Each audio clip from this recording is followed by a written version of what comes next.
Everybody to the next session of Drakkonus Guild Horizons.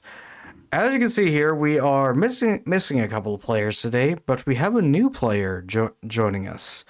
Why don't you go ahead and introduce yourself? Uh, Hi, I'm Beanie. I'm playing as Fia Balam, a tiefling, a tiefling wizard. But Ah, thanks. and a little fun fact for the audience. Beanie is actually the one that made the artwork and the fugi of Fia, so that'll be fun. That'll be fun to see. And let's see here. Okay. And today we are going to be doing another basic this episode we're going to be focusing on introducing Fia here. But first, We party. no. First, we begin in the night. As you, Fia, are currently resting peacefully in your dorms. However, as you are sleeping, you find yourself in a strange room. It's got a velvety blue sort of look to it, with a table in front of you, and a man, or what you assume was a man, sitting before you. He's wearing bright golden robes. His face, for the most part, is obscured, except for a long beak to where his mouth would be. You can see a pair of glowing golden eyes looking directly at you. His hands are crossed. And emotions to a seat across from him. What do you do? I'll take the seat. Taking the seat, you immediately feel a cold shiver run throughout your body as you see from the top of your chest a golden thread spiraling out from where your heart is, racing right towards the man. And as it does, he reaches out his right hand and reaches out his index finger. And as he does, the thread goes onto the index finger, travels up the hand, and he opens up the hand, revealing 4 other strings that the string from you connects to. He looks down at his hand for a moment, then looks at you and goes, "Your fate has changed,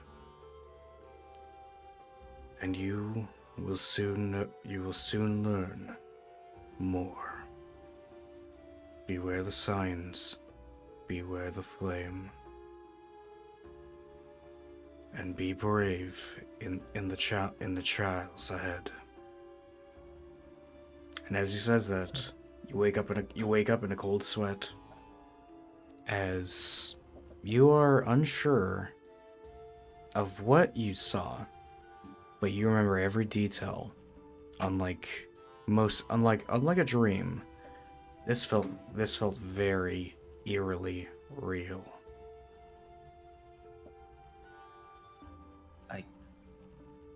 I'm gonna look around the room in a panic, thinking that maybe everything was real. I want to see if there's anything that maybe that's out of place. Everything in your dormitory is as it is.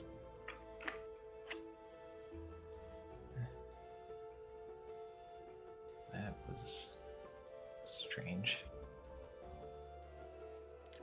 And as you say that, your roommate, a tall elven woman, looks up from her meditation, goes, "Are you right?"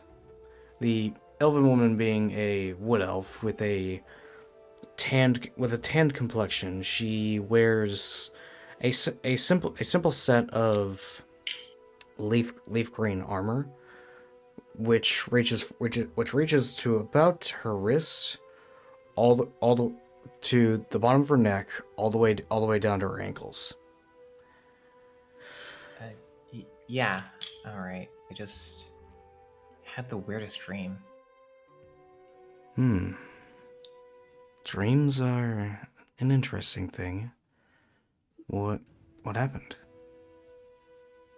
There was this man. I think they were wearing gold robes. They motioned towards a seat across from them and said that my fate has changed. That is peculiar. I would recommend potentially talking to Flurf tomorrow. I'd heard you'd been helping him out in the library. Maybe he has something on that. Yeah, probably would. Thank you. Of course. And after that, the rest of your night goes on very peacefully. In fact, the rest of your night you actually end up sleeping in a bit more than you usually do. As for some reason, you felt extra tired after that dream or vision. Like something had been pulled from you. Following the next morning, Fia, you after getting some breakfast at the mess hall. I'm assuming you're going to go straight to the library as soon as it opens. Yeah. Okay. While that is happening, Cedric and Zin, you two are still at the mess hall with Panera and Scout having left a little while ago, as those two have been called to help with a matter off realm. And as you two eat, what do you two do? Do you have any particular things you plan to do for the day?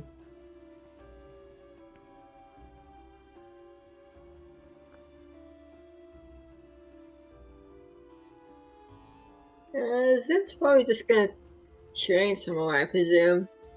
Okay. Just want to keep him up and maybe. On we go, Mike went out. Oh no. Oh boy.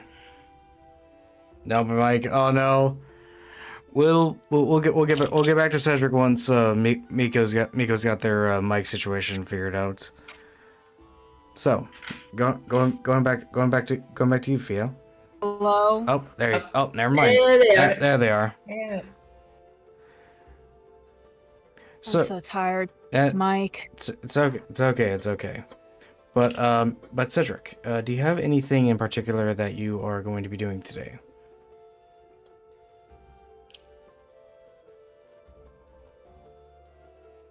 Like, say, doing research searching for materials, or just focusing on studies. Oh, he'd probably make a trip to the library. Okay. I'm on my way, Fia. Oh my god. So cutting back to you, Fia. So to give you an idea of the layout of the city, Beanie, we're gonna turn to the map on the stream. So, as you can see here, this is the map of Drakkonus. Drakkonus Academy is over here, to the northeastern area of the realm. The library is over here.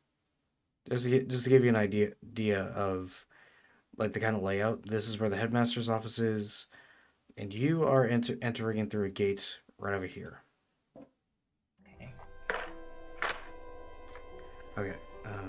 There we go. I got hiccups. All right, hold on. It's always the friggin' certain songs that always autoplay for some reason. So, as you are passing through the main city district of Drakkonus, I need you, Fia, to make a perception check for me. Perception check. Okay. Let me see. I got two. Hold on. I don't have any proficiency. Okay. 10. Nothing is amiss. And all you notice is that there is just it's just that things are very lively today. and as you cross to the middle area of the city, Cedric, Yes. you're about, I would wager about roughly about 100 yards behind Fia, avoiding the crowds as best you can. And as you do, you kind of notice that someone else is more or less doing the same. A tiefling you don't quite recognize.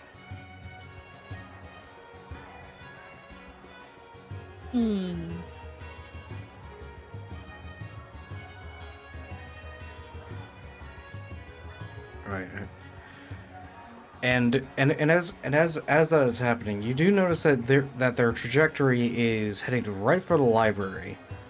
And as you're like kind of like getting a look at them, you suddenly feel a strange feeling in your head. Not necessarily a headache, but something similar to nausea for a moment. And then you feel a strange pulling towards this particular tiefling. And as that happens, your vision begins to become blotted with black dots until all your vision is obscured, and you find yourself yet again at the table with the person that you have presumed is Redoron, but he isn't. He doesn't appear in the same way that he has before. His hood is completely unfurled, revealing a dark-skinned elven face with a large beak, golden eyes, and black hair. He looks at you and goes, hello, patron. Well, hello. It's about time we meet properly."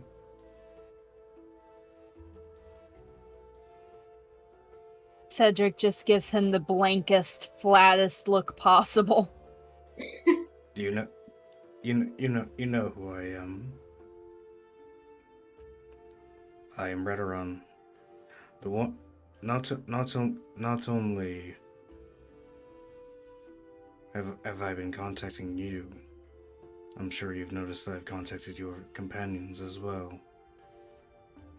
Oh, I see. So you're the one who has made it so that I need to interact with people on a constant basis.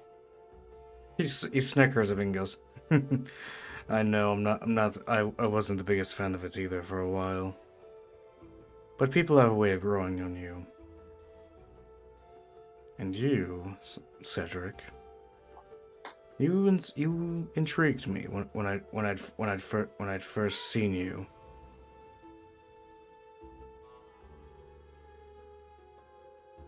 You needed help, and so I provided it. I cannot recall a single moment in my life where I needed help. He shakes his head and he goes, "Denial will get you nowhere. You know what I speak of. It does not need to be said. But you and I both know what I speak of. and you know that it is true. No, simply put, I'm here directly addressing you, I should say, to be polite, as you would. However, you will not recollect much of what I tell you. Or rather, I'm going to make sure that you won't, because what I will say must stay between us. Unless You made me pass out on my way to the library, and now you're going to wipe my memories. I don't think any of that is polite. He raises a hand and goes, Your body is fine. You are not passed out. In fact, you are actively walking as we speak. Simply put, this. What if I walk into something? Let me explain. And I will explain what I mean. Simply put, this is a piece of your consciousness that I have borrowed so that we can speak. Your physical body is well aware of where you're going. You are safe. I simply wish to say hello. And also, to ask you a question. What? Why do you seek knowledge?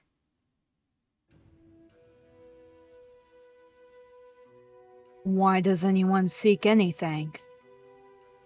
I want to know. I want to know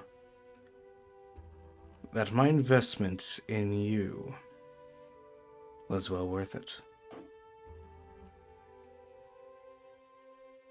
Knowledge is everything. There is a lot that cannot be solved with simple, pretty words or the sharp end of a blade. Knowledge is what keeps us from being cavemen, so to speak. Knowledge keeps most of us civilized, tends to keep people from having fights over stupid things. Very good. It seems I was wise in choosing you to be my disciple. You're what? As you call it, a warlock, though honestly the name is so drab. You are... Let's see here.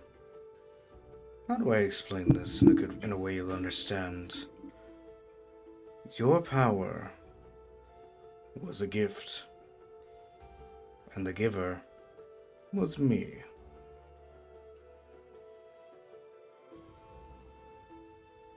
Am I supposed to give you my soul? No. I don't want your soul. Never have. I don't deal in souls. I deal in knowledge. I deal in many things that I cannot say for now. For if I were to say them, what could happen will not happen. But like I said, I simply wanted to say hello and let you know that if you need answers, I am always an option. As for what I'd said earlier, you'd said the right answer, so you will remember this interaction. But I ask this of you. I promise. Promise to me that you will keep our meeting secret for now. Well, I am not exactly fond of sharing. Good. That's part of the reason why I chose you. You know when and when not to reveal information. And by the by, your father,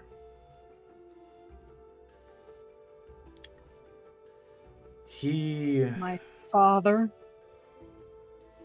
the path you will follow may lead to him. And as he says that, the vision ends, and you find yourself right in front of the library. Right about a couple of minutes after Fia had walked in themselves. Fia. Oh, sorry. I was gonna. You go ahead. I was gonna do a funny or Fia. I'm sorry, Fia. What? I'm so sorry, Fia. What are you doing? Knowing what I know about Fia. Can Cedric just Eldritch blast the library door open? No! Terrify everyone because he's so mad. He just has this murderous aura around him, like he's ready to commit multiple homicides. Why? No! No! Yes. No! Please. He's in trouble, first off. You're gonna get Cedric arrested. My God.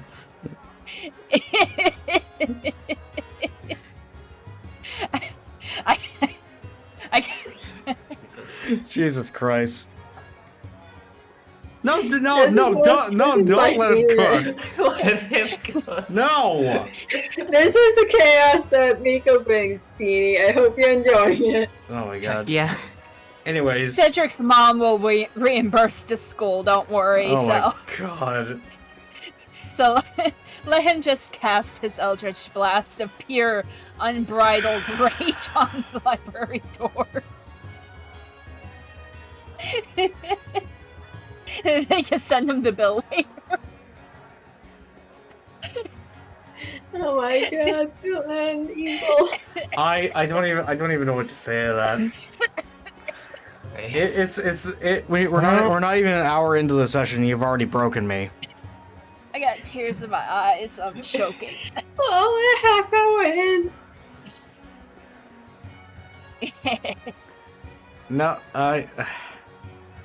okay, I guess you.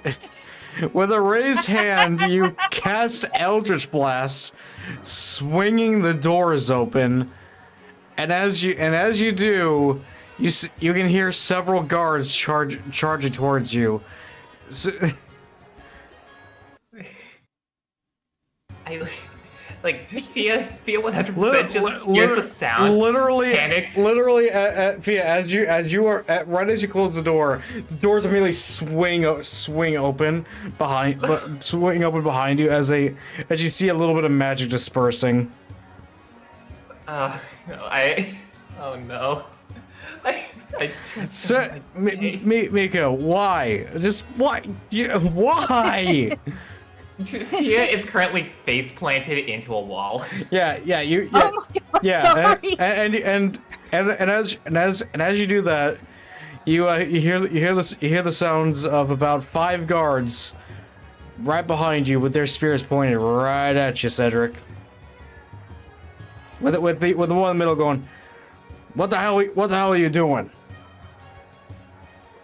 Cedric just turns around. His eye is twitching. And he just looks ready to commit mass homicide. Can I roll an intimidation check?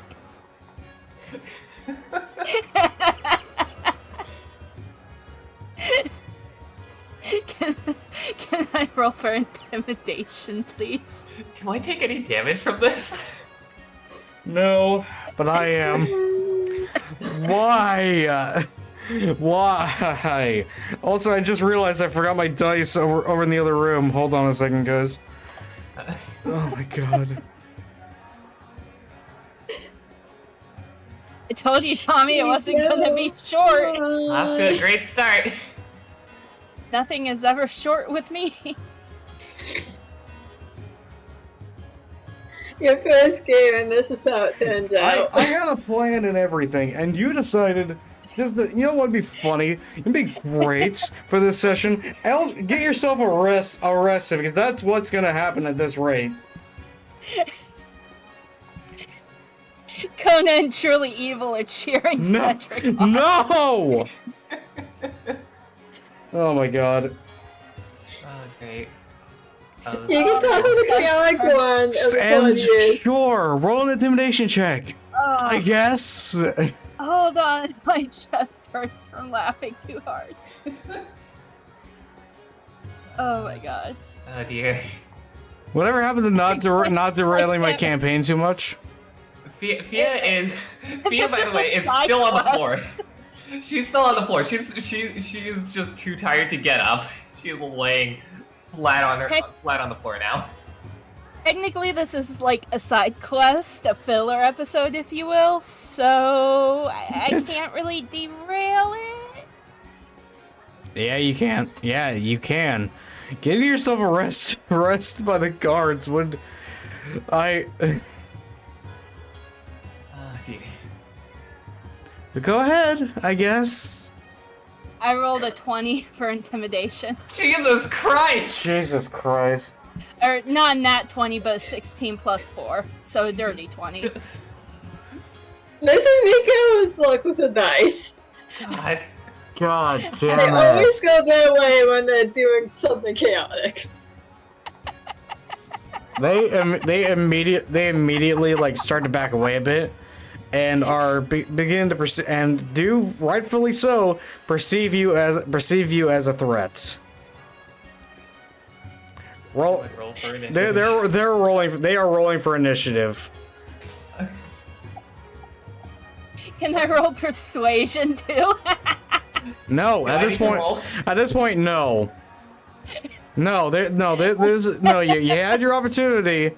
Now they're going to arrest you. So the question is, what do you do? Are you going to dig yourself into even more of a hole, or are you going to let him put cuffs? You do chaos, you pay the consequences. I like the consequences, though. No!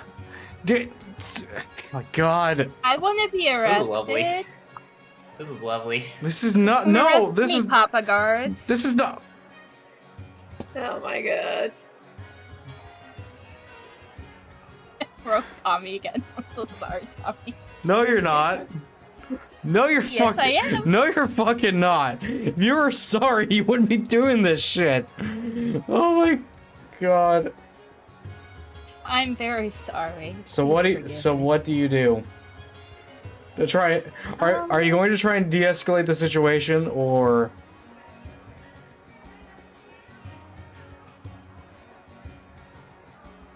How would he de-escalate the situation after I don't know. You figure it out. This is you dug this hole.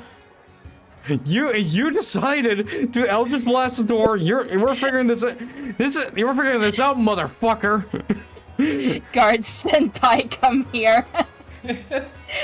Truly. You've officially decided to go full gremlin. And just absolutely derail everything. So now we're playing this. We're playing this up, motherfucker. Hold on, I got this. You want to fight? I'll fight. Okay. You know what he's gonna do? He's going to put his hands in front of him, point to the door, and with a very straight face say, "My mother will pay for that."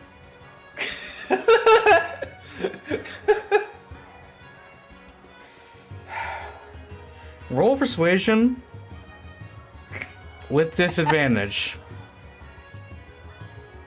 How do I do that again? Is that where we'll roll twice? roll twice? Roll twice. Pick the lowest. Yeah, roll twice. Roll twice, pick the lowest. I got a 21 for the first roll. And a 14 for the second roll. Yeah, take the 14. Yep. It's just 14. Could lie that was stuck. You see, Cedric's not that, he's not that great of a liar because he just simply doesn't care. In fairness, the guards probably would have seen Thea opening the door like 2 seconds ago. God damn it. Somehow you managed to beat their check by 1. Oh, you I'm loving this. I'm loving this. I'm the champion of chaos. All tremble before me. I hate this. I hate this so much.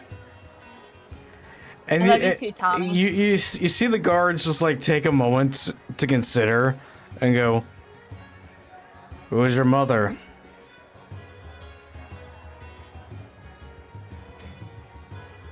Mother. Hold on. I have to go to my Google Doc because I forgot what his last name was. I'm drawing a blank. Why am I? Because I was laughing too hard. This is brilliant. This is not brilliant. This is pain. My mother's. This is pain. Your mom. You know who else? Oh, no. You know who else is going to pay for this? My mom. God. Oh my god, that was really good. Yeah, but first pump, yeah. Yeah. Yeah. Anyways, go ahead. Hold on, my brain needs to reboot. I wasn't expecting Muscle Man Tommy to appear. Oh my god. Muscle Tom. Muscle Tom. Muscle Tom. Somebody draw that. Please. We need that. Oh my god. Okay. What was the question? The guards were asking who is Cedric's mother. Okay. I have 2 mothers. The guards just kind of like look at each other confused. Oh, yes, Urvius.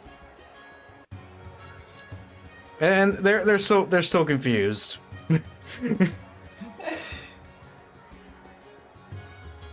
Rasfera, Latari, Urvius. As you say that, they kind of like nod their head and go, "Well, don't cause any trouble again, all right?" Unfortunately, I cannot seem to completely avoid it. But if it is any comfort, I never mean harm to anyone. And you managed to somehow get out of getting arrested. Yes. Cedric doesn't even realize how close it was. He just kind of nods his head and watches them leave, and he just goes about his business. Sophia, Cool as a cucumber. Sophia, as you're getting up, you see Flurf nearby, floating near you, and goes, "Are you alright, Fia?" This is not a good start to my day. Well, it certainly can't get worse from here. I would hope. Well, I did. Well, I mean, physically it probably can't, but I did want to talk to you about Claire. Oh, well, certainly. I had a really strange dream last night. Oh. Yeah. There was this table or something, and there was somebody across from me, and they motioned for me to sit down, and they were wearing a gold robe. They had gold eyes, but there was a string or something going from my chest, and they said that my my fate has changed. So as soon as you say string, you immediately see that Flurf's eyes, well, the eyes on top of his eye stalks, immediately show surprise as he kind of goes, "How peculiar! You had that vision as well, then." Well, Yes, there was a student as well, a member of the Bard School named Panera. She had a dream very much like that. what? Did anything happen, or was this recent? When was this?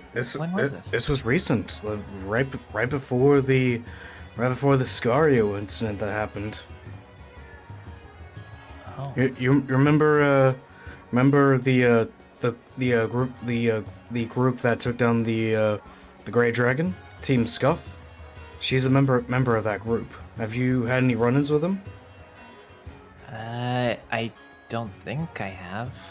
And as you two are talking, Cedric walks in, and you can see Flurf look at him and go, "Oh, speaking of, there's one of them now, actually." I'm going to keep looking away and hope that I don't recognize them as the person that hit me with the door. Well, here's the thing. You didn't see who the person was. All you knew is that the door swung open all of a sudden.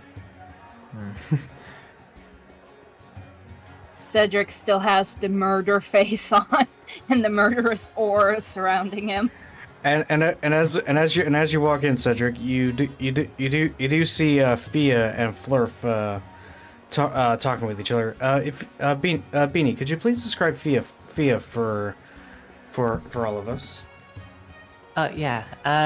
She's a 6 foot flat tiefling with yellow eyes, black hair, and she has a skin complexion mostly similar to that of decaying flesh. Okay. And her eyes, like looking at her eyes, they're very bug-like, at least what you can see from behind her glasses. Okay. And she's got a strange tail compared to most other tieflings.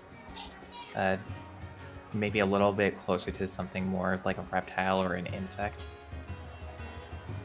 All right.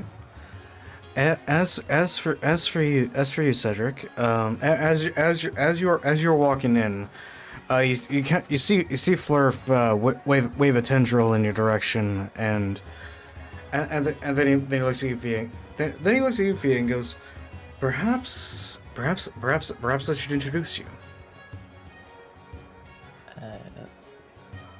Okay. Maybe, and you kind of see Flurf looking in your direction, Cedric, and wave you over. Oh no!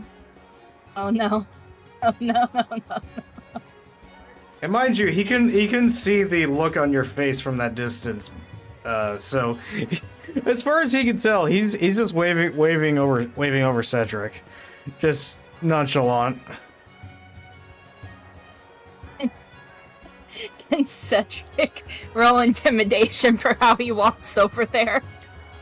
Why? Why do you want to? Why?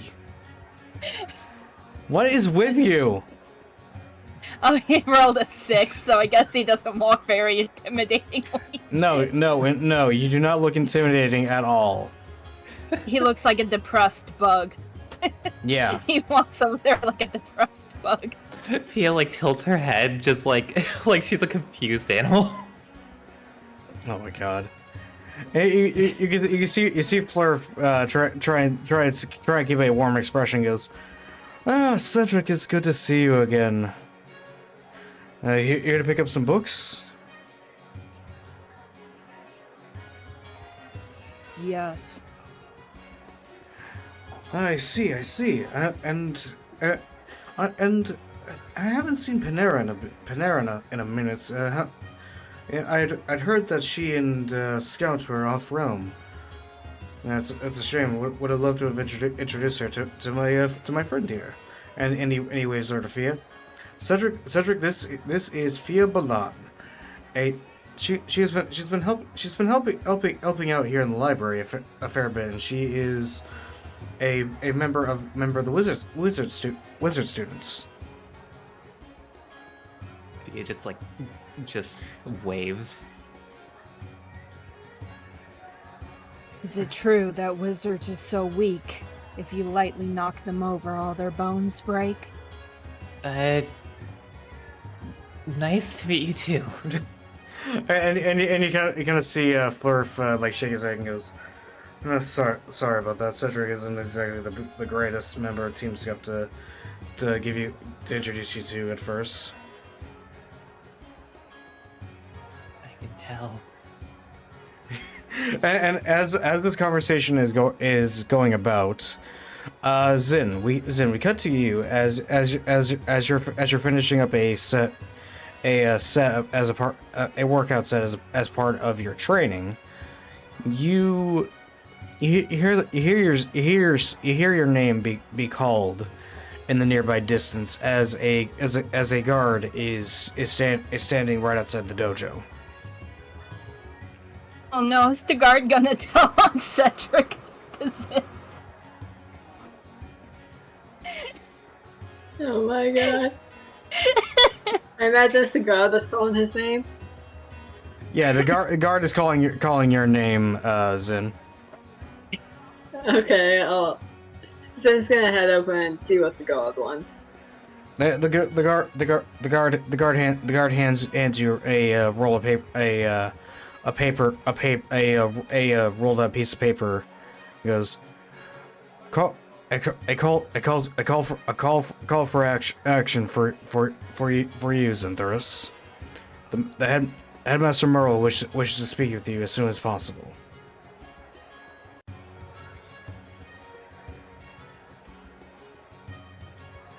Sorry, I'm rambling. No worries. And as that is happening, Cedric and Fia, as you two are conversing, you see a guard entering the library. Oh, gotta go grab stuff real quick. We'll unmute one back. All right. You see a guard entering in, and he is holding a piece of paper, much like with Zin. He looks in your direction. He looks at your direction, Cedric, and walks over to you. Hands you the piece of paper and goes, "Call to action. Headmaster Merle has a quest for you." And he does so for Fia as well. And considering that Beanie is on BRB, we're gonna take a quick break. Oh, never mind. We're good. Sorry. No worries. Summarize what happened. The return. Summarize what happened. A guard came in, handed you a paper saying that there has been a quest call for you, Cedric, and Zin. Me? I've never been on anything quest related before. Are you sure you have the right person? Yes, he was at you. And as he confirms that you kind of see Flurf just like putting his tentacles together, goes, yeah, I vouch for you on this one.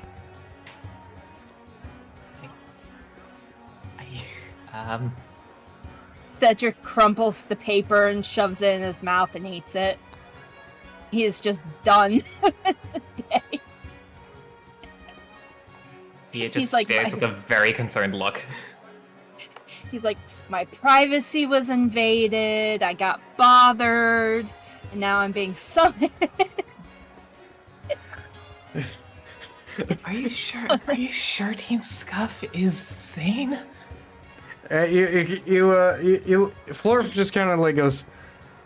At least most of them are sane. Most of them. Great.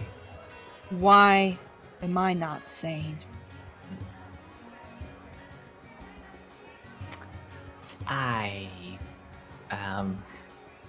Is there an issue with me? And he stands and he's a fair bit taller than Fia, so he's kind of like looming over her. Fia's like gripping her book like anxiously. Like she has never once touched a single one of these spells outside of a training room. Oh my god. You see Cedric start to open his cloak.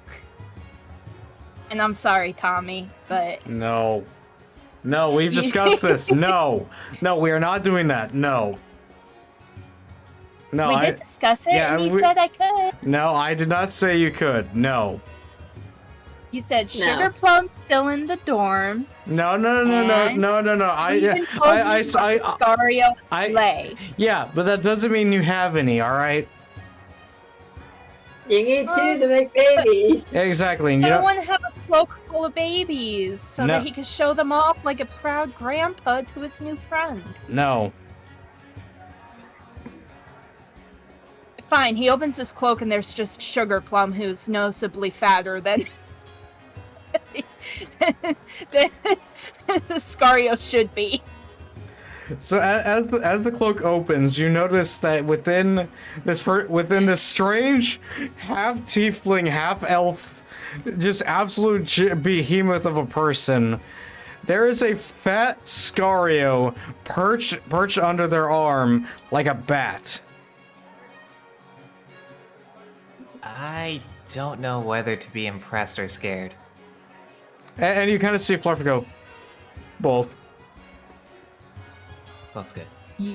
You can pet Sugar Plum if you would like. And you see Florp go, you gave it a name? I gave all of them names. Wait, hold on. What do you mean by all of them? You managed to tame... I have 8. You managed to tame multiple of these things? I have 8 of them. And you kind of just see Florp like processing for moments.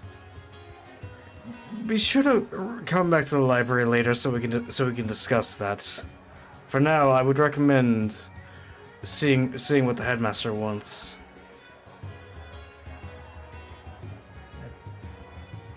Okay. Suppose. And God, this is supposed to be a simple session, and forget Cedric here. Just decided, I don't have Panera to worry about. Let's make some chaos. Yeah, see, Panera and Zin are like his buffers. And neither of them are with him right now. He's on his own right now. That is a dangerous The city might thing. burn. Golly. Oh, no. By accident, mind you. He's not going to purposefully do it. He'll just be like, ooh, what does this do? Kabam! Anyways. Kona. Oh my god. Anyways, after that bit of chaos, Zin, Cedric, and Fia, you find yourselves in the headmaster's tower, where Headmaster Merle, a dark-skinned half-elf with a bald head, big bushy beard, and golden robes, sits, as he is currently just working on a couple of pieces of paperwork. And as you three enter, he looks up and goes, "Ah, good, you're here. We have a bit of a situation. Nothing too crazy, but it is something that needs to be addressed quickly."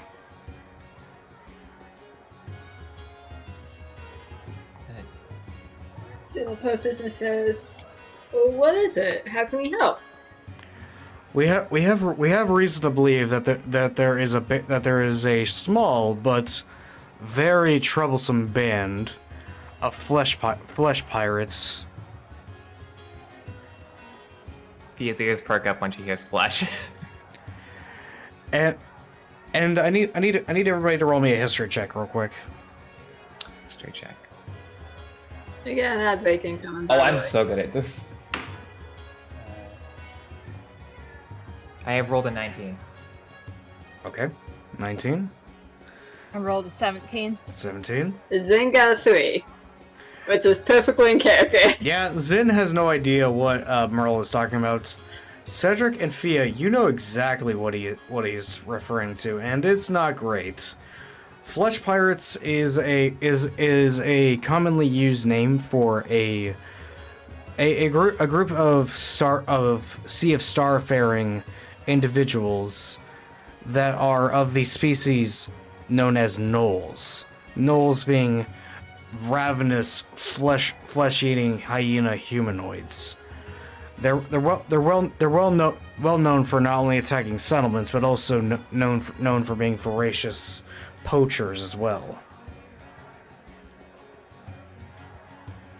And as he says that, he goes, we have reason to believe that they have set their sights on the Emerald Leaf Forest and the animals within. And not only the animals are in danger. Several animals have already been reported as missing, as have one of the druids taking care of them. You see Cedric's face contort with rage as his murderous aura gets even thicker, and magic starts kind of crackling. And you see Merle like nod his head and goes, I had a feeling you in particular, Cedric, would have interest in stopping these fiends. No, gnolls aren't too physically dangerous. The danger comes in when they attack in groups.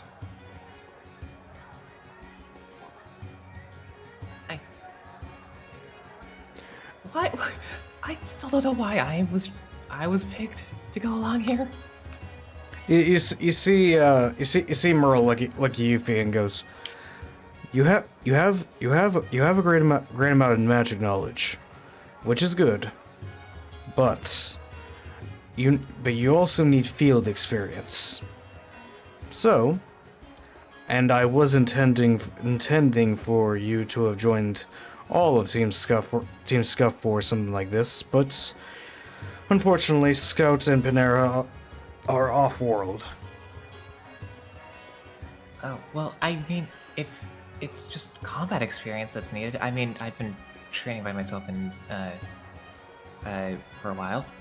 I've only had myself with my own spells twice. And she looks super proud of herself. he smiles. He's going to die. He smiles and goes, that may be true. However, field experience and combat experience are two different things entirely.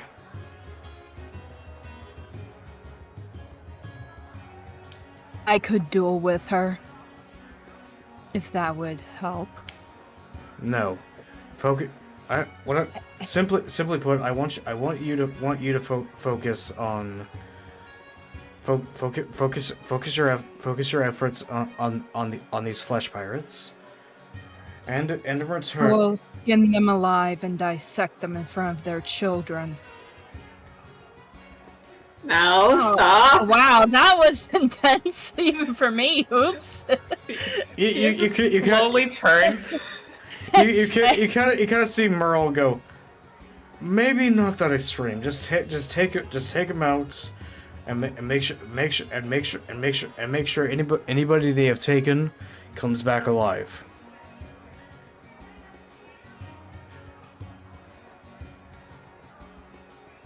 Well, at the very least, I won't set them all on fire. Preferably not. It would be quite a pain to have to douse the flames in such a large forest. Precisely, and can you imagine how many animals could get hurt? Exactly. So, you willing to do so? Cedric just turns around and starts walking. I will make them suffer. And you see Merle look at Zen and go, Zen, do me a favor. I'll keep him under control, don't worry. Please do. And Fia? Wait, hold on. Hold on. Hmm? I'm sorry, Tommy. I'm sorry. What? Cedric turns on his heel and looks at the headmaster. No! No, this is not the time, Miko. This is not the time. This is not the time. By the way, Merle. Yes. My mother says I owe you a dinner. And you kind of see Merle like give a perplexed look and goes, huh? After I return, pick a place. Goodbye. He just leaves. No explanation. Just goes. And you just kind of leave him blinking in confusion. Fia has been skimming through her book, contemplating whether she should cast blindness deafness on herself.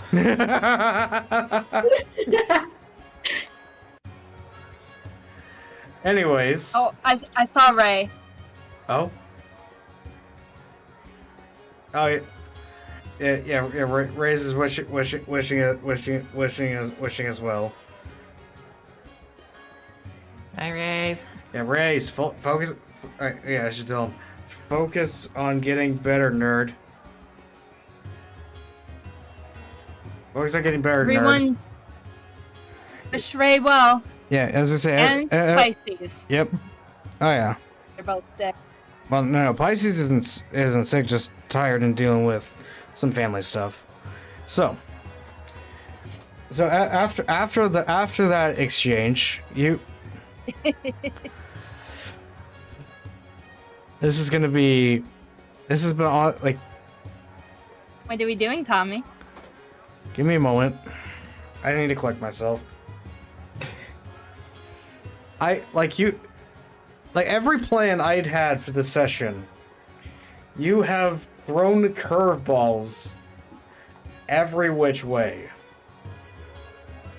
Genuinely, I wasn't trying to. How was this not trying to? Oh, when I'm trying, you'll know. Oh my god. I think this is going wonderfully. Not even an hour in, and I already want to die.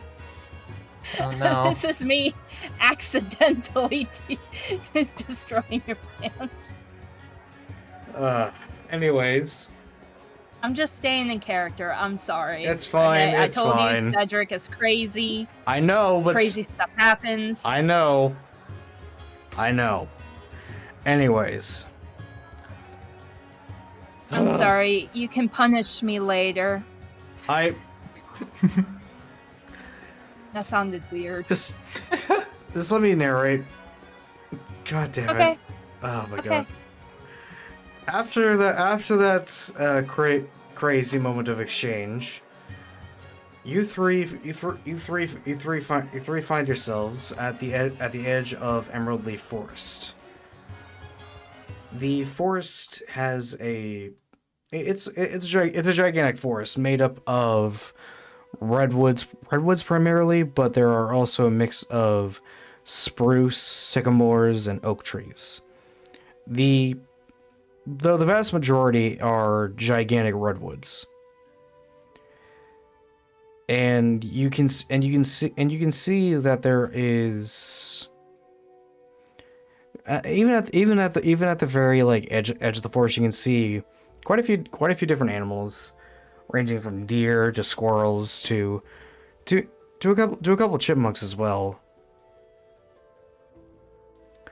Entering the forest, you are immediately stricken with a strange feeling of just something doesn't feel right in the forest, as you all get the feeling that very obviously something that isn't supposed to be there is there.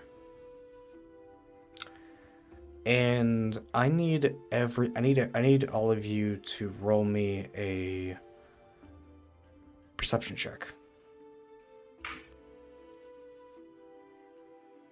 I rolled a 7. Cedric's too distracted by all the animals. Okay. I rolled a 4. I'm too busy like keeping my distance from Cedric to pay attention to anything else. Okay. And you, Zin? He's probably just keeping an eye out for anything unusual. I asked for a perception check. Oh. 14. Alright, give me a moment.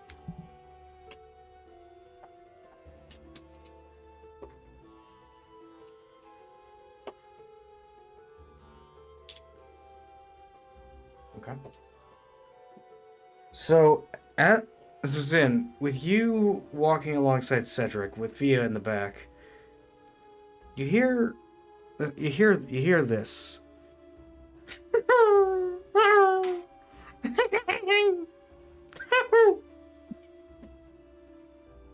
You can't tell where exactly it's coming from, but it's somewhere within the woods. Something is laughing.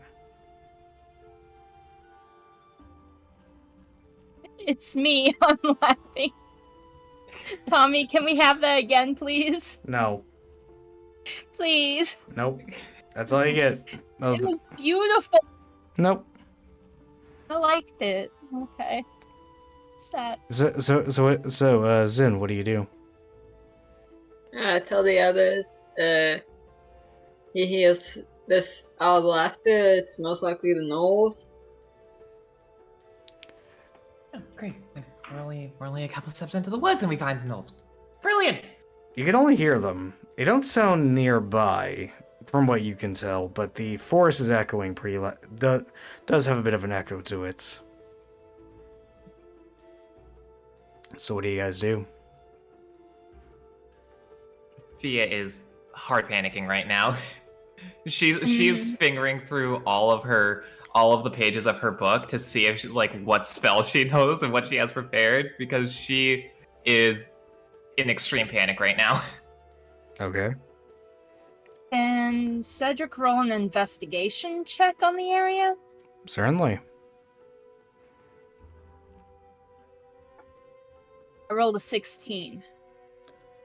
So you weren't able to hear the sound, but you are able. But investigating the nearby area, you do see what appears to be a bit of a disturbed area in the woods, with blood splatter near one of the smaller sycamore trees. And he touched the blood to see how fresh it is. It's relatively fresh. You wager you missed whatever did this and whatever was bleeding about 5-ish minutes. Okay, could I Oh, sorry. Go ahead. I want to ask I want to check something. Can I walk over to the blood, like pick some up with my finger and lick it to see if I can tell what was bleeding? And this is where Beanie's chaos comes in. Yay, Beanie! Roll a nature check. Roll a nature check. Let's do it. Only a 6. It is blood. That is all you can tell. Don't know what was bleeding. Is there a blood trail? You do see a blood trail leading south of the tree. I suggest we follow it. follow the conspicuous blood trail, I'm sure nothing bad will happen to us. If you follow the blood, you find what caused the bleeding. Sometimes.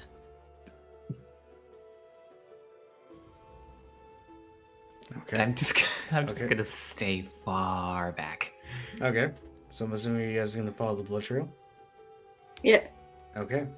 What's the marching order? I'm assuming Fia's gonna be in the back. Fia's definitely in the back. Okay. And what about you, Cedric and Zin? Are you just gonna walk perpendicular to each other, or is Cedric just gonna trudge forward ahead of everybody? Cedric's tracking it like a wolf, so... Okay. All right. Well, with Cedric in the front, what's your passive perception? Passive perception's 15. Okay. So, as you're traveling forward, the blood trail continues on for a little while, and as it does, you do notice footprints that look similar to a hyena's, but way bigger and having an extra toe. And from what you can assume, these may be gnoll tracks.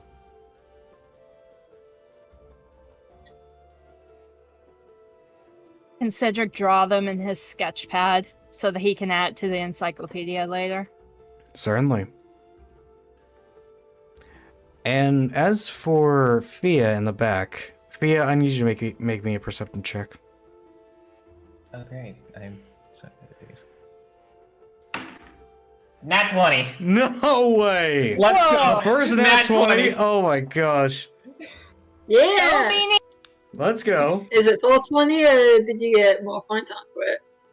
It's just a pure 20. I don't have any points into perception. Oh my god. Okay. That was literally the luckiest thing you could have gotten there. Wow. Okay. So, as you are just like anxiously skimming through the pages, you hear this.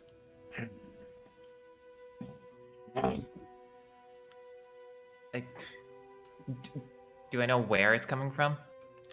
You can deduce that the sound is coming from the left of you, behind a cluster of oak trees. Okay, so it's behind. Yeah. First I walk over to the others, like just get closer, and I'm like, guys, I think the gnolls are over there, and I point to the cluster of oak trees. And as you say that, you hear the sound of tearing flesh. Oh no,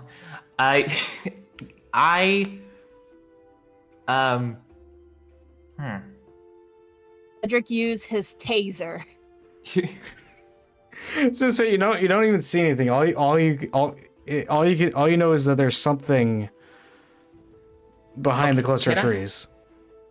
I want to cast thaumaturgy right like in that cluster of trees of the sound of something screaming. Like something big. Oh, you want to like try and scare them? Yeah. Okay. Roll. All right. I would say. Okay. Give me a moment.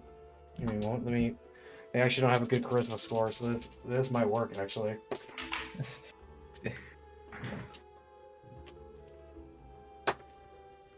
Okay. So as you cast thaumaturgy, the sound of a large animal scream echoes out, and you hear as two gnolls start booking away from the cluster of trees. with one of them having a piece of hanging flesh in its mouth. The other not having that. The first one you see is carrying a spear. The other is carrying a longbow. And Cedric tased the one with the bow. I was gonna say your taser's range is about 30 feet. These things are about 45 feet away. Oh, the range is 40 feet. I thought. Oh, it's 40. Wait, it says. Hold on, I'm a little confused. I have a DM question for you. I was gonna say. I was gonna say it was either 30 or 40 feet. I remember that. Well, it's 40 feet, but in parentheses next to it, it says 160. I was gonna say ignore that, considering that's the pistol's property. We're only using the pistol's damage for the taser. All right. Well, the range is 40. Yeah, and they're about 45 feet away, so you'd have to get in closer. And the question is, do you guys want to hide, or do you guys want them to see you? Oh, Fia immediately panics and hides. Roll me a stealth check, Fia. That is, oh no, stealth check. That's a 8. You guys watch as Fia like yelps with panic and tries to hide behind a tree, but the tree is so skinny that her tail is just exposed and her horns are sticking out on both sides. And the gnolls immediately turn in your guys' direction, and you kind of see them like turn their heads a bit. And you actually get this is about the time where you actually get a good look at these things. They are ugly creatures with very dark fur, with a sort of like a long set of bands of hair going down from the base of their skull all the way down to their shoulders, with a sort of like shaggy, dirty blonde type of look to it. While most of the fur kind of looks like a darker furred hyena, the body proportions are very uneven, with the head being absolutely tiny in comparison to its bulking neck. Its chest is relatively small to its body, and its legs, feet, and arms are gigantic. It looks very gangly, and just like the body parts don't seem to match up with the body at all. And the creatures are wearing what appear to be hide armor, and the one carrying a spear is wielding a bone shield on its right arm. And as soon as they start looking in your direction, you can see saliva beginning to drool out from their mouth between mangled, broken teeth. Ew. And you can see the one with the spear kind of like looks to its right and goes, and you can see a couple of other ones wielding spears begin to come out from the cluster of trees. One of them holding what appears to be a deer that they were in the process of eating. Oh no. The one holding the deer immediately makes a run for it, while the other three begin to move towards you with a hungry look on their faces. I need everybody to roll initiative. It's initiative time. I rolled a 16. Dirty 20. I asked guys 16. Okay. All right, hold on. All right, I need you to recap these initiative scores in a second. Oh boy. Okay, so. All right. What did everybody roll? 16. 16? 16. Okay. Alright, so... I rolled a dirty 20. Oh, okay. Well, okay, so... So, top of the round will be Fia, then Null 1. Then it will be Zin/Cedric. Then Null 2, and then Null 3.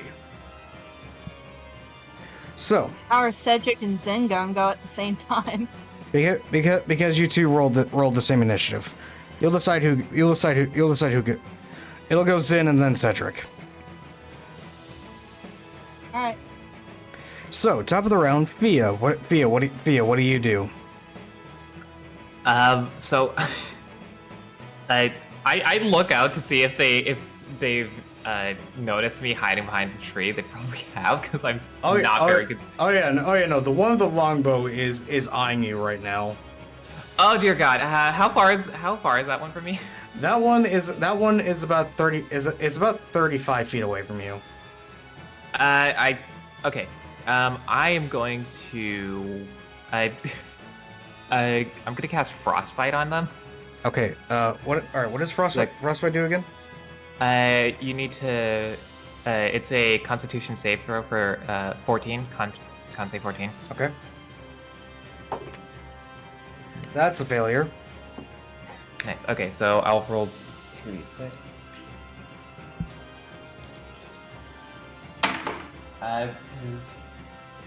That is 10 damage. Damn. Okay. So reaching out your hand, you speak a quick bit of incantation for frostbite. As you close your hand, you see ice begin to travel all around the gnoll's face and gargantuan neck.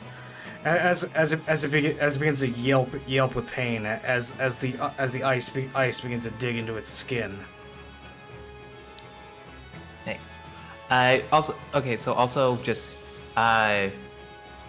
it has now this thing has disadvantage on the next weapon attack roll it makes before the end of its next turn. That's good for you because it's null number 1 and it's attacking you. Oh dear. The disadvantage. All right. Okay, good thing for the good. Okay, what's your AC? My armor class is 12. Ooh. Yeah, it's so squishy. She does not have armor. Yeah, unfortunately, that is going to be a hit with a 13. Jesus, 13 damage. No, that's the attack roll. Ah. For the damage. Oh God. That's. Oh no. That's all right. How much health do you have again? Only 32. You're down to 22. Jesus Christ. Oh, that's not too bad. No, for a wizard, that's pretty bad, actually. I only have 32 hit points. Yeah. So as the frostbite like begins to permeate the gnoll's neck, the gnoll, with a shaky hand, draws an arrow back and fires, and immediately it hits you right in the stomach. Ah! Hell, that hurt. It is now Zin's turn. Zin, you just saw Fia get shot in the belly with an arrow. The gnolls are about 35, 30, and 35 feet away from you. What do you do? Zin is going to attack the one with the bow. Okay. With his knuckle busters that Cedric made him. Okay, and you do have and yeah, since you are a monk, you do have that extra speed. So yeah, you can close the distance. So you're gonna go and just give him a big old punch. Yeah. Alrighty, go ahead and roll attack. 19. That hits. And to clarify, you are attacking the one with the longbow, correct? Yes. Okay. Alright, so the 19 hits. Go ahead and roll damage. 8. 8? Oh, shoot. That's okay. Yeah, so with that first punch, you clock him right in the snout. As the knuckle duster digs into the creature, it backs away a bit, and you can see blood begin to spray up from the uneven and strange nose of the creature, as blood begins to seep down its jaws and neck. It is almost dead. So, question. Oh, don't forget the poison damage. I was gonna say it deals poison. It deals poison. Oh wait, yeah, right. It needs to make a con save. Fails. Okay, so that's gonna be.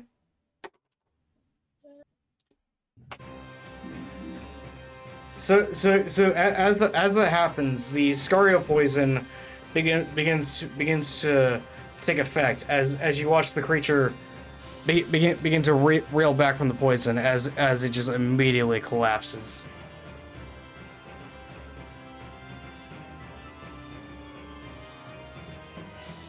So with that, all right. So do you want to take another swing at any of the other gnolls?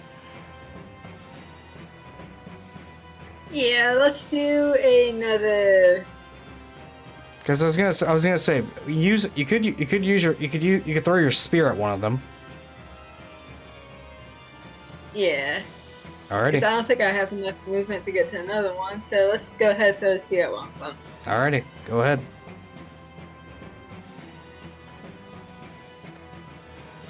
Dirty 20! Dirty 20, hell yeah, let's go. Manifesting your magical spear. You throw it, and immediately the spear lands right into the gnoll's neck, dealing 5 damage. 5 damage. So you can see as the spear impacts the gnoll, it immediately looks at you and begins glaring angrily. Cedric, it is your turn. I have a question. Mm-hmm. Can I roll an intimidation check along with a spell? Certainly. You're gonna try and intimidate the gnolls?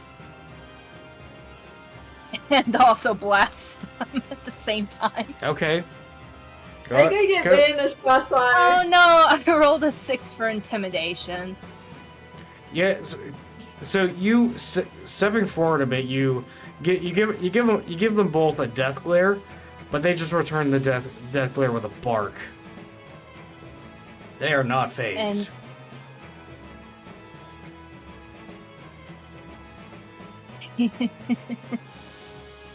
You know what Cedric does in response to that? Eldritch Blast? He casts Eldritch Blast. Yeah, hold on. 26 to hit. Okay. Oh, damn. Which one are you attacking? Null 2 or Null 3? Null 2 is the one that Dark attacked. Wait, hey. Which one's giving him the dirtiest look? That would be Null 3. I was gonna say, wait a minute. Don't you have 2 Eldritch Blast fires at your level 5? I was gonna say, because I remember looking at that and going, uh-oh, that's potential. I see something that says count 2. Oh yes, yeah. So next, near Eldritch Blast.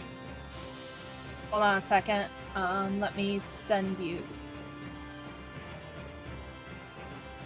That's what it says. Okay. Count 2. Yeah. Yeah, no, you have 2 Eldritch Blasts. So 26 for the first Eldritch Blast, and that one's going to go to Null 3. Are you going to send another Eldritch Blast towards the Null? Yeah, and that's an 11 to hit. So 26 to hit and 11 to hit. I didn't roll damage yet. The second one does not hit, the first one does. Go ahead and roll damage for the first one. 11. Damn. All right. Impacting the Knoll's chest. You watch as it's pushed back from the force. Blood seeping up and being coughed out of the creature's mouth. It is Knoll 2's turn. Knoll 2 is going to throw its spear right at Zin.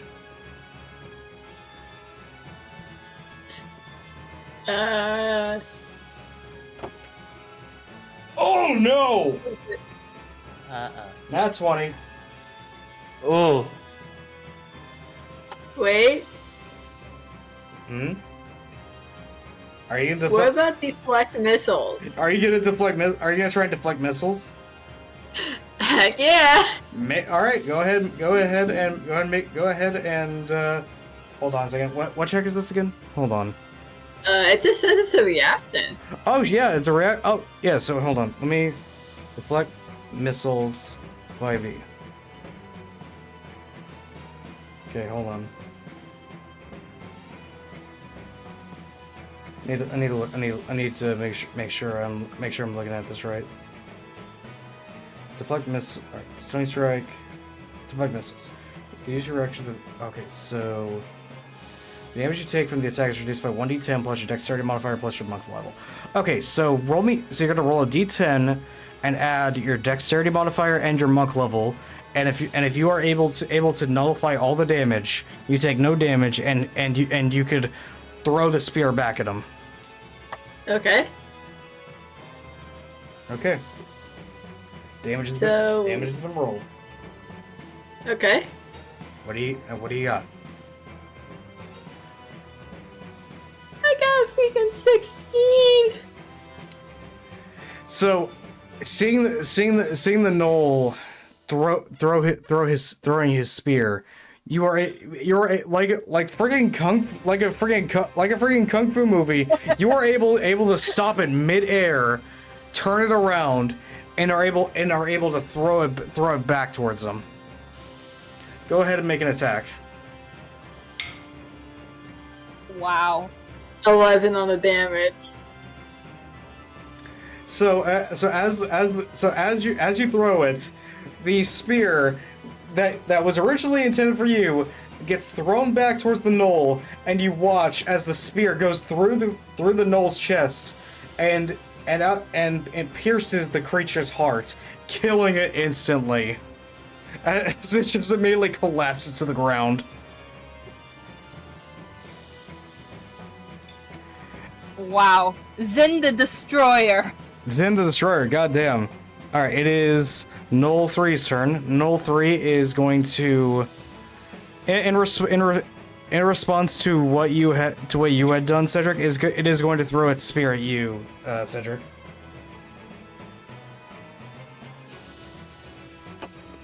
Is there any chance I can roll a dex save? No. What's your AC? 13. I was gonna say, I thought it was 15 because you got in that new armor. Oh, You might not have had that added into your equipment. Not that it'll. I don't think I did. Well, not that it'll save you though, because that's a 17 to hits. Oh, I never added armor. Okay, that is going to be 4 points of damage to you, Cedric. As the spear is lodged right into your shoulder. Alright. Sorry, I was trying to see if I put it in my backpack by accident, but I just didn't put the armor anywhere. Yeah, no worries. So, how much damage? 4. 4. Okay. All right, top of the round. Part of my health is gone. Top of the round, Fia. What are you going to do? Are all the Knolls still alive? There is one alive. Only one's alive? Yeah, and he's not looking too good. Ooh. Can Cedric look at look at them real quick and say something? Sure. Brain energy. He looks at Zin and Fia, and he just kind of squints his eye and he goes, I suggest we keep this one alive so I can get some information out of it.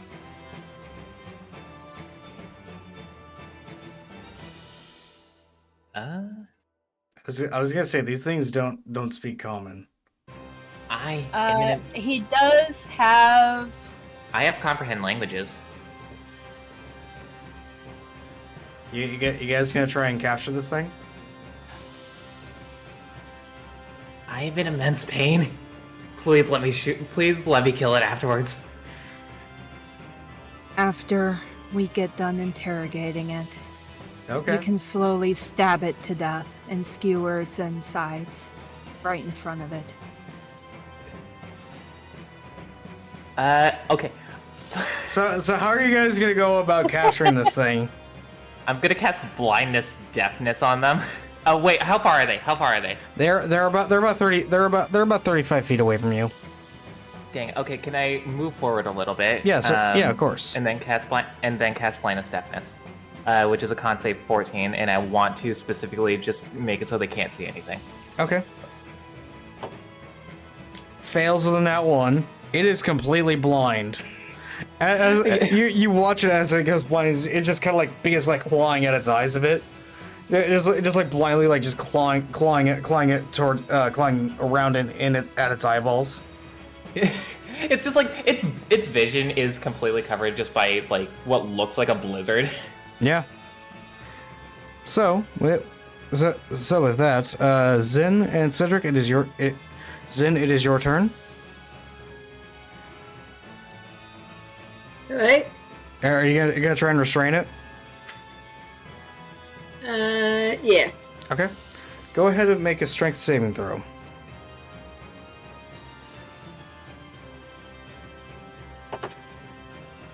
There it is. 16.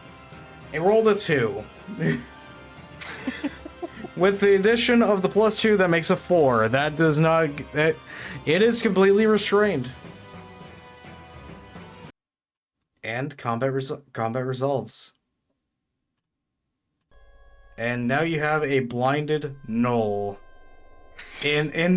struggling in Zin's grip. What do you do?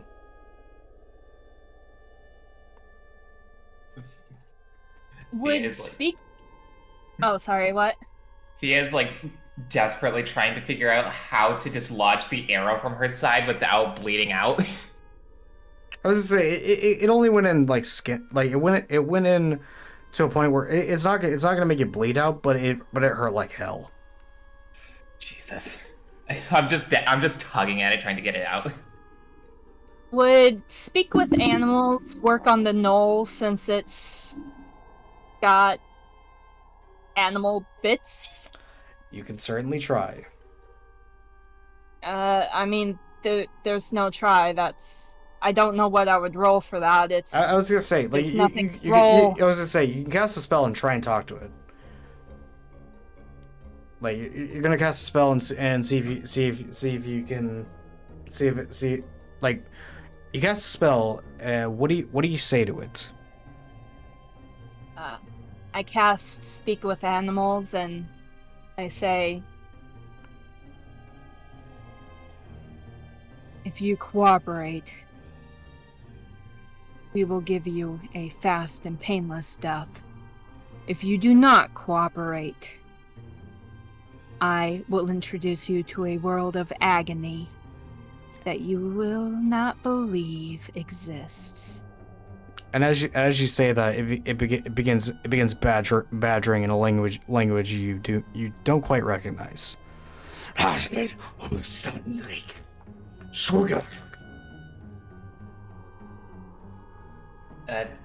I understand what the Gnoll is saying with comprehend languages? You can cast a spell. Yeah, I cast comprehend languages. Roughly it says this. Blood. Release. Must get flesh. I think this thing is just blood. Is just bloodthirsty. Hold on, let me...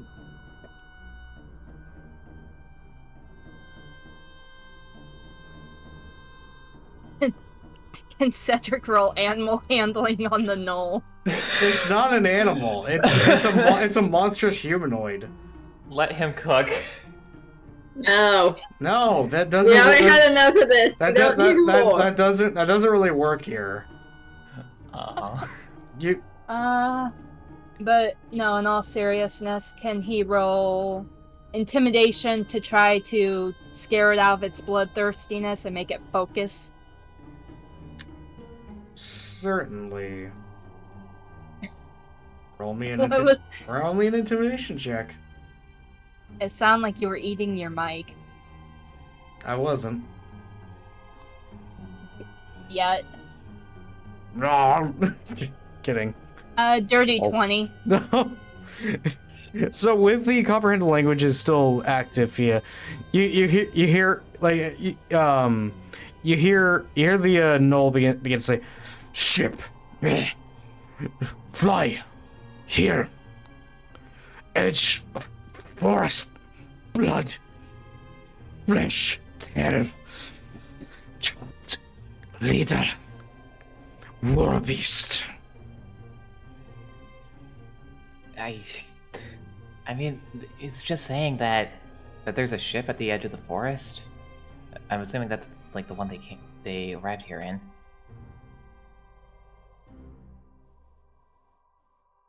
Oh, it also said something about a war beast. I think that would be kind of important for you. Oh, it said war beast. I was very confused. Tommy, can you please write down what it said? Please. Your voice is too good.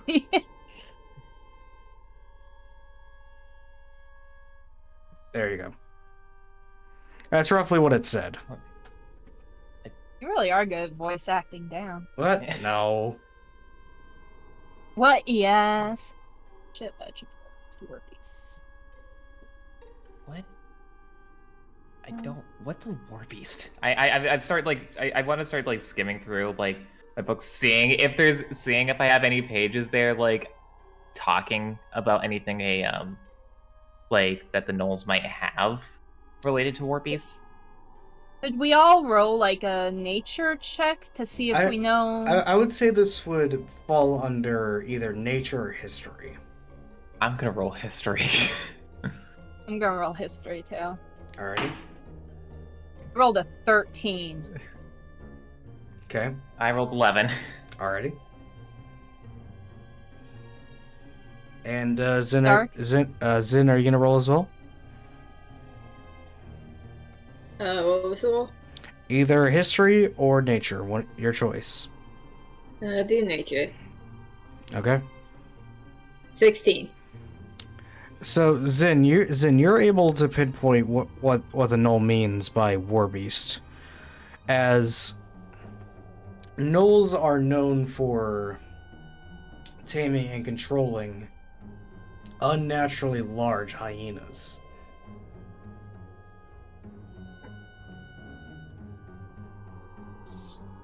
That is what you know. So And were they? I will let the others know about this war beast and what it entails. So what were they looking for a war beast, or do they have a war beast with them? I'm not sure. No. Yeah, at this point, it's just still struggling and trying to get out of Zin's grip. Speaking of, I need you to make me a strength saving throw. Okay. For fuck's sake. 7. It rolled a 1. This. Just barely putting in any effort now. Yeah, at this point, the exhaustion of the fight and its struggle has made it so weak that it's not even really able to fight at this point.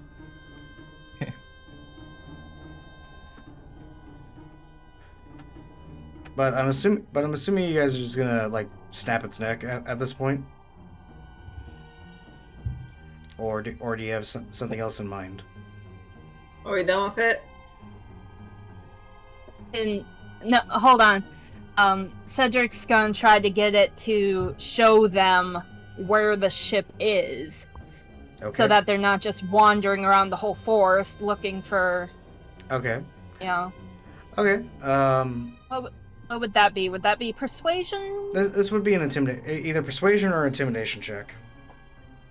Okay, I'm gonna roll for persuasion because it's my highest. Okay. 16. Okay. And for the knoll, that's up. It rolled a 1 again. Which means, oh my God. Which means that is a -1 on that check. How many nat ones have you rolled so far? 2 in a row. 2 in a row. Even Let's go. The gnolls are staying in character too. The knoll the knoll gets a vague idea of what you're talking about, and like you could kind of see its head like turning towards the right of where it currently is.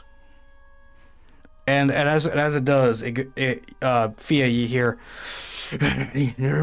ship must return. Ship warn others. There are more, guys. Guys, there are more. I want one of those war beasts. No, you do not. I was gonna say you can see Cedric plotting. I was gonna say they're fiercely loyal to the gnolls. They only listen to gnolls. Yeah, I can break one in. Trust me. Oh my God. I got this. Oh my God. I got this, bro. Can we muzzle this thing? I feel like if we get any closer to the warship, it's gonna start screaming out for backup. Kill it. You guys just gonna have like Zin just like snap its neck? I grab my dagger and I want to stab it through the throat. Okay. So you see Fia grab out a dagger, one that is wreathed in both ice and flames, and immediately stabs the gnoll in its gigantic neck. And as you do, you hear the gnoll go, "Blood. They will have your flesh. Blood." Ooh. I cut off a little bit of its arm and just store it. Can Cedric scavenge the bodies for parts? What parts specifically are you looking for? Any pieces of their bodies. He's not picky. You're able to get a couple of gnoll fingers. Oh, can I get a fang? Sure. Why not? No fingers. You get three gnoll fingers and one gnoll fang. Happy? I'm very happy, thank you. Oh my God. You're a really nice DM. I'm glad you're my first DM. Don't try and butter me up right now. Best DM. No, I am not. Well, you're my favorite. Anyways. And you're one of my favorite friends. Okay. So, with that being said, you guys, I'm assuming you guys are gonna follow the path that leads towards where the gnoll was looking. Yes. Okay. So, I need everybody to roll me an investigation check as you guys are trudging through the woods. I took emotional damage. I got a nat 20. Oh got shit! 16. Oh shit! Whoa, what did you get, Dark? A nat 20. Damn! Two nat On an 20s. investigation that has 0 points. Wow. All right, so This is just Zen's episode. yeah, Zen. It is. Zen. As you guys are trudging through the forest, you get you notice that there is you notice that there is a you notice that there's somebody hunched near a tree, who is it appears to have several wounds across his back. He's a very unusual figure. You've never quite seen someone like him. He's about 6'2", with a very muscular physique. He's got actually no, not 6'2", 6'7". His body is covered in dark red scales. He has various different scars that you can see. He wears a set of bone armor that is painted with reds and greens. He has a large plate-shaped crest large white plate-shaped crest at the top of his head, large green eyes, and he is wielding what appears to be an obsidian sword. It looks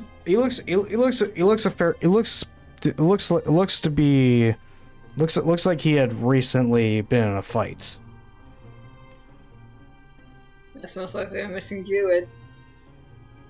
Does he have a tail? He has a very long and lashing tail. And Cedric just grab his tail and stroke it. Just strokes it like a lizard. As soon as you grab it, the tail immediately gets yanked from you, and he like raises his blade, going. Oh, sorry. Sorry, I'm a little jumpy right now. Forgive me. I want to pet your tail. He looks. Cedric Thea immediately just grabs her own tail and to keep it away from Cedric. He looks at you. It looks at you, Cedric. It looks at you, Zen, and then looks at you, Fia, and goes, "You here to help?" With the gnolls, yes. The headmaster sent us. Good. I've been fighting for a bit now. And as he says that, he motions to his left, and you can see what appears to be about 6 gnolls, all dismembered. He goes, I ran into them while I was searching for my friend. While he's talking, Cedric just creeps closer to his tail.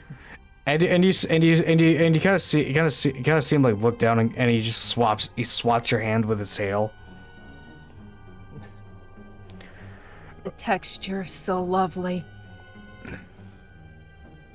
And please ignore him.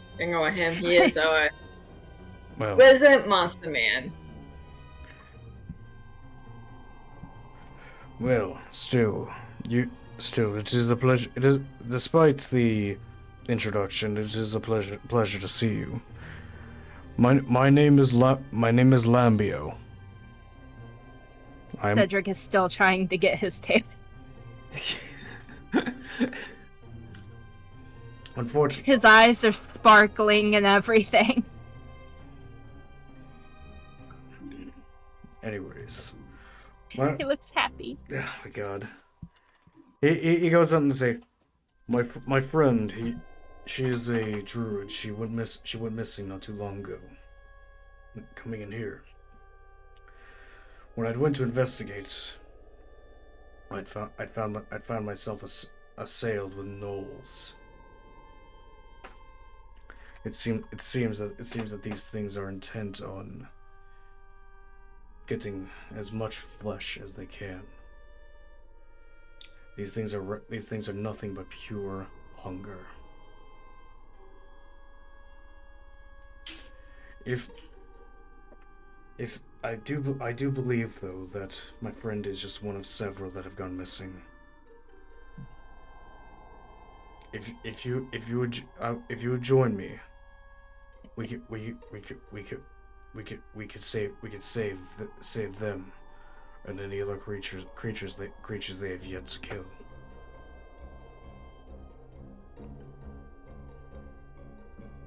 We'll do just that. Good. I think their ship is nearby. We shall approach.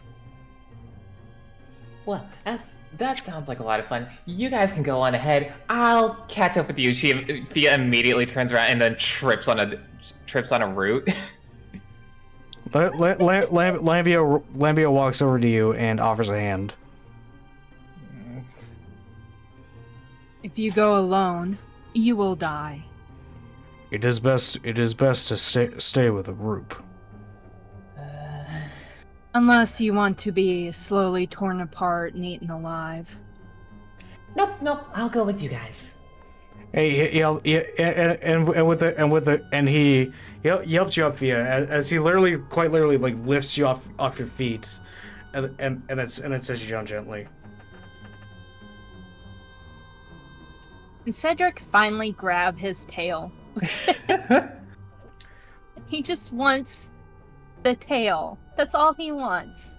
As you do, Lambio gives you a look and goes, "Grab my tail without my permission again, and after this, I will smack you across the head." I do not feel pain like a usual person does. So, as some say, worth it.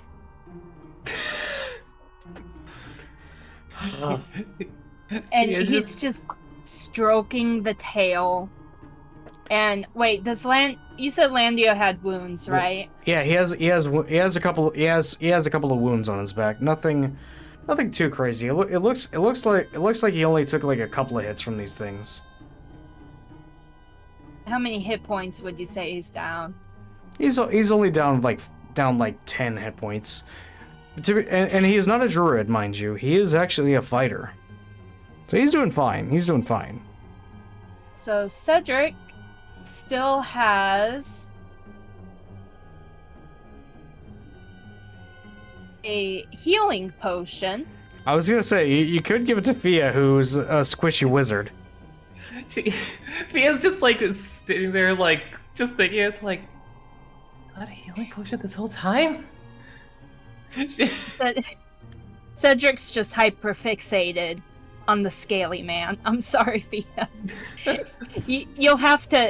Zen will have to be the buffer because Pan's not here.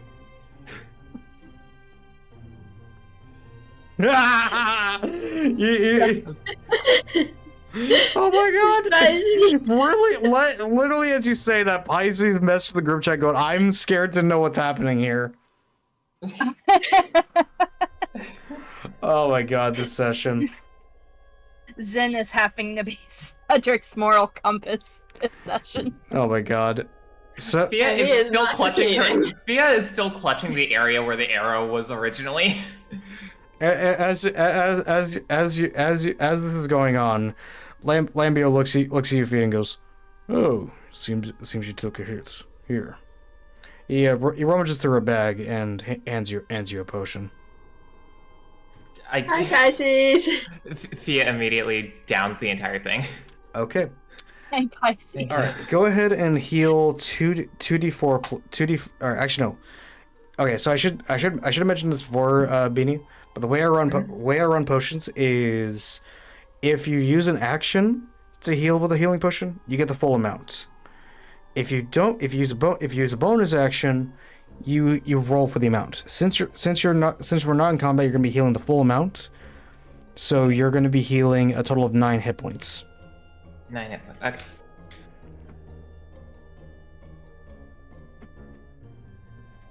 Okay. Fia just downs the entire potion. Yeah. Thank you. And the wounds begin to mend immediately. Most of the wound mends. Lambio nods and goes, let us move. Cedric is staying close to the scaly guy. And I should mention about and if any of you guys want to roll a history check, you guys can try and ID what exactly he is. History check? Yeah. If you want to get a better, if you want to try and get an idea of like what he is, because this is your first time for all of you guys seeing this sort of figure. Oh my god, I rolled a 7 for a history check. What? I rolled a dirty 20. Okay. Zin rolled the 4. All right. Cedric is currently too entranced with the tale. Zin is still like processing the hulking figure that is Lambio. As for you, Fia, while you hadn't met one before, you do recognize after a bit you do realize what he is. He is a Saurian of the Mooncrest people. Saurians being native to the realm of Dysoria, a very lush realm of jungles, large fields, and just a realm that is well known for being very wild in comparison to a lot of realms with a lot of giant beasts, mostly many of which are dinosaurs and the like. And he. Oh, that probably explains why Cedric's obsessed with him. So, as you guys trudge forward, I have to ask: are you guys going to be approaching things stealthily, or are you guys just gonna Leroy Jenkins this?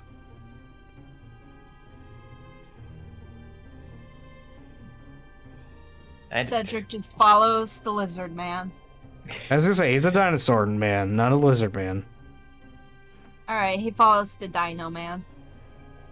Okay. Thea is trying her best to stay hidden. Okay. So... Yeah, we're probably gonna stealth it. Alright, everybody roll a stealth check. I am so... Oh, Cedric's awful at this. God damn. He rolled the 6. God damn it! I got a nat 1! Oh, I didn't do much better. I got 11. Yeah, so everybody was trying. Nobody can stealth with Cedric and Thea involved. So as you guys are trudging through the woods, every like stick and pine cone imaginable is getting stepped on. Just crunch, crunch, crunch, crunch, crunch, crunch, crunch, crunch, crunch, snaps.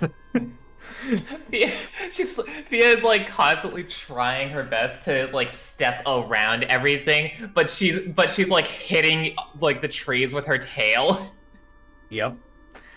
And as you guys are like noisily going through the woods, you guys reach the very edge of the woods where you see a crudely built wooden ship that is kind of similar in build to like a standard like Viking ship, but much more hastily put together.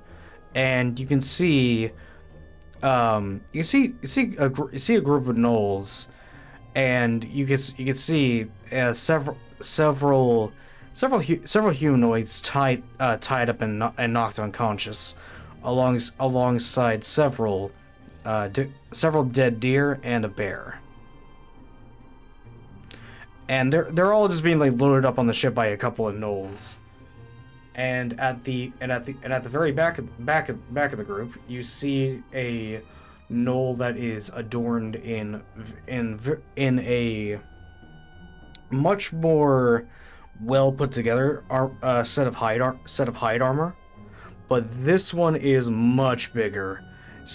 While most of the gnolls stand at about 5'5", this one stands at about 5'10". and it is not alone, as it is mounted atop a gigantic hyena. I'm talking 10 feet tall, 12 feet long, and it is adorned in hide armor as well, with a protruding set of what appear to be bones of some sort. What looks similar to the bones of an elephant at the front of its mouth, kind of like in a bit of like a helmet sort of deal. The giant hyena is the first to notice you guys, as it immediately turns to face you guys, with the leader also noticing you as well. And the leader, unlike the rest of the gnolls, is wielding a glaive. Oh no. You see Cedric's eyes light up at the side of the giant hyena. And it is... Let's see here. However, you do notice that the giant hyena does seem to have a strange look in its eyes, as its eyes are blood red. Can Cedric roll animal handling? No. No, not in this case. No, it is magically bound to the gnolls. Okay, so he has to kill every single gnoll, and then he can roll animal handling. No, you can't. Here's the thing: it's attuned to the gnolls to the point where it will die for the gnolls. Yeah, appropriate reaction there, Pisces. Oh my. Lambia raises his blade and goes, You will die this day." I'm so disappointed. I could feel Cedric's disappointment. And you can hear, and as Lambia says that, the Knowles leader begins to go.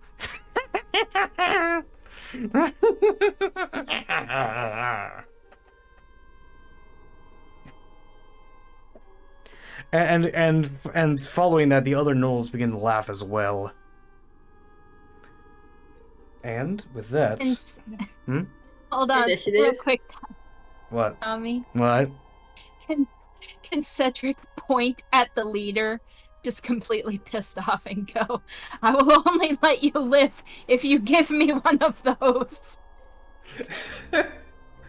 The gnoll leader looks at you and just begins looks at you for a moment and goes.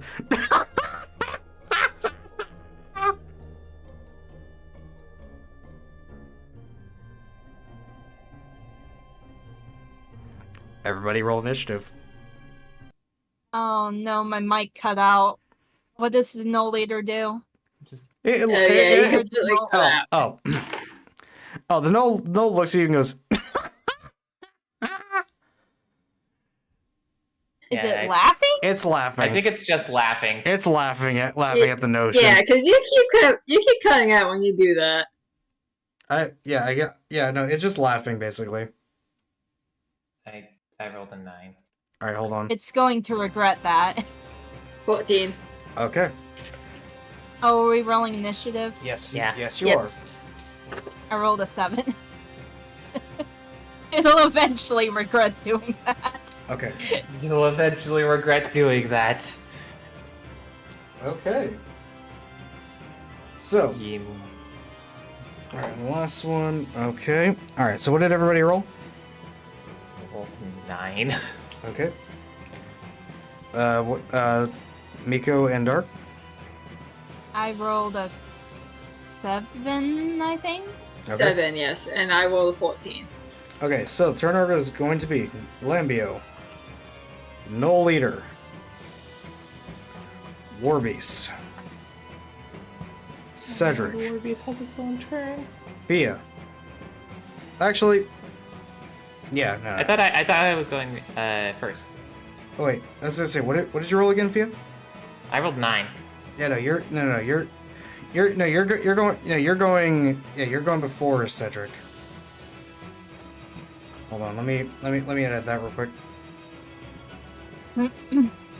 Pisces, Tommy won't let me have a war beast.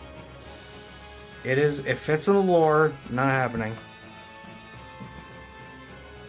Fia, Cedric, and then Zin, and then Noel 1, Noel 2. Wait, why am I going after Cedric? I got 14. God damn it. Wait. God damn it. Hold on. Look, I'm a little scatterbrained, alright? Okay. Just hold on. So Hold on. you can't blame that on me. Hold on. Hold on. This is a big fight, alright? Hold on. Alright. And then finally, Null 3. So, top of the round, we start with Lambio. Lambio drawing his sword and raising up a shield. He's gonna immediately go for the War Beast. That is going to be a 21 to hit. Oh shoot! And that's going to be 12 points of damage to the War Beast. So you watch as Lambio lets out a bellowing roar, slamming his sword against the shield, and then immediately charges in and slashes the War Beast's hide on the side with a profuse amount of flesh and blood spilling out from the creature. It is now the Null Leader's turn. The Null Leader is going to use his glaive to attack Lambio, and that is going to be a nat 20. Oh dear.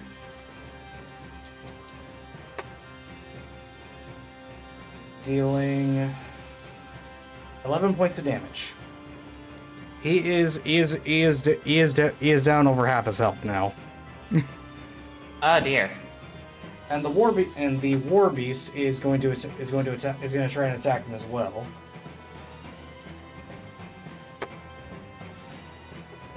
That's a hit.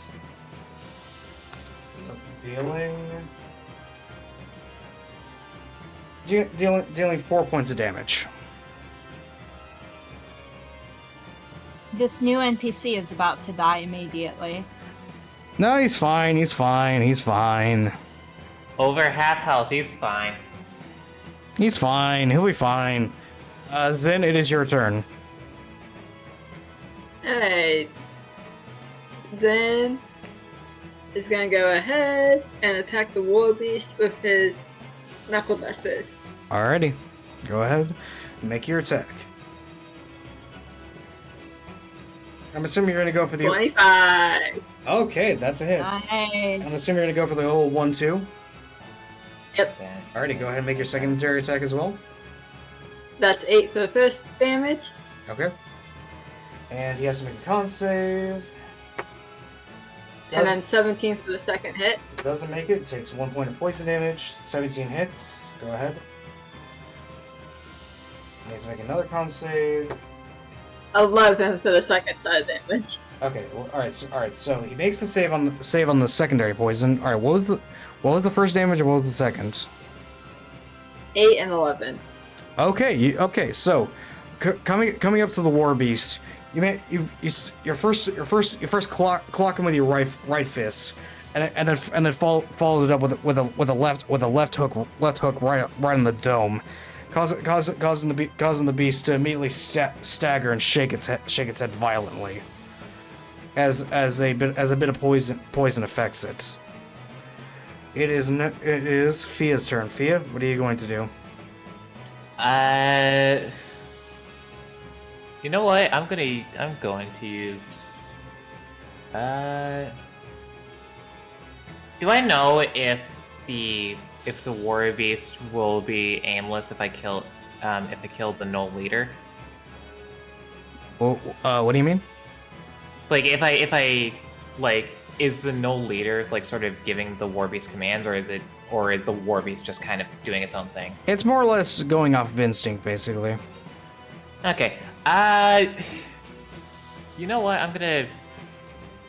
And what's the distance? It's about 30 feet away from you.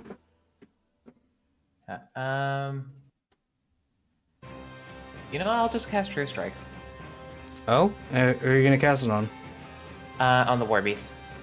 On the war beast? I was gonna say that gives it advantage on its next attack.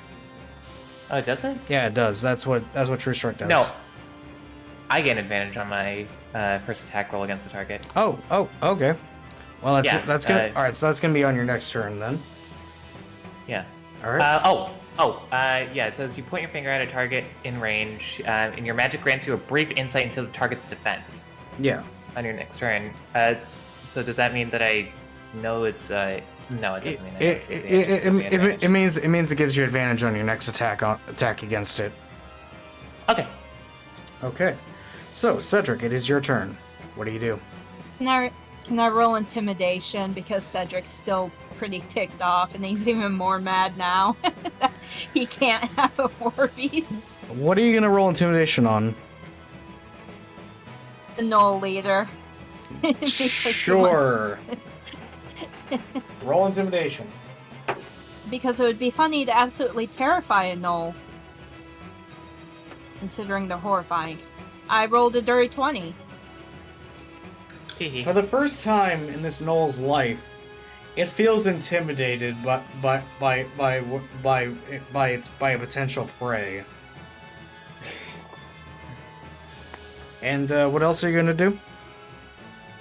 Aw, that was such a short reaction. I'm sad. I wanted to make the Knoll pee its pants. It's a monstrous creature. It's intimidated, but it's still gonna.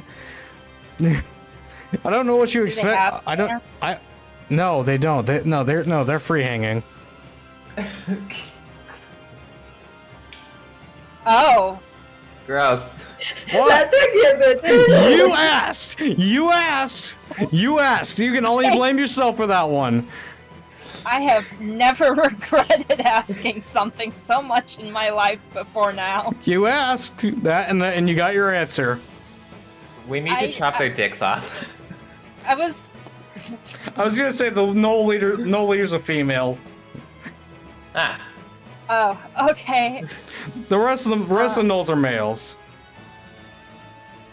So females will use. Gotcha. Yeah. That's a mental image that's gonna stay with me forever. But here's the thing, guys. Here's the thing. Did you know with hyenas, even the females have dicks? Yeah. Yes. So we're still chopping the dicks off. Yep, you are. And did you know that the hyenas give birth out of the dick? Yep.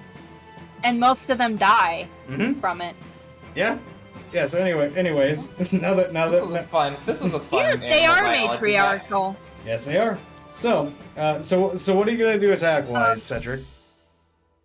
Well, now that I'm slightly more traumatized, I didn't expect Knoll Dick to come up in this session, but here we are. I'm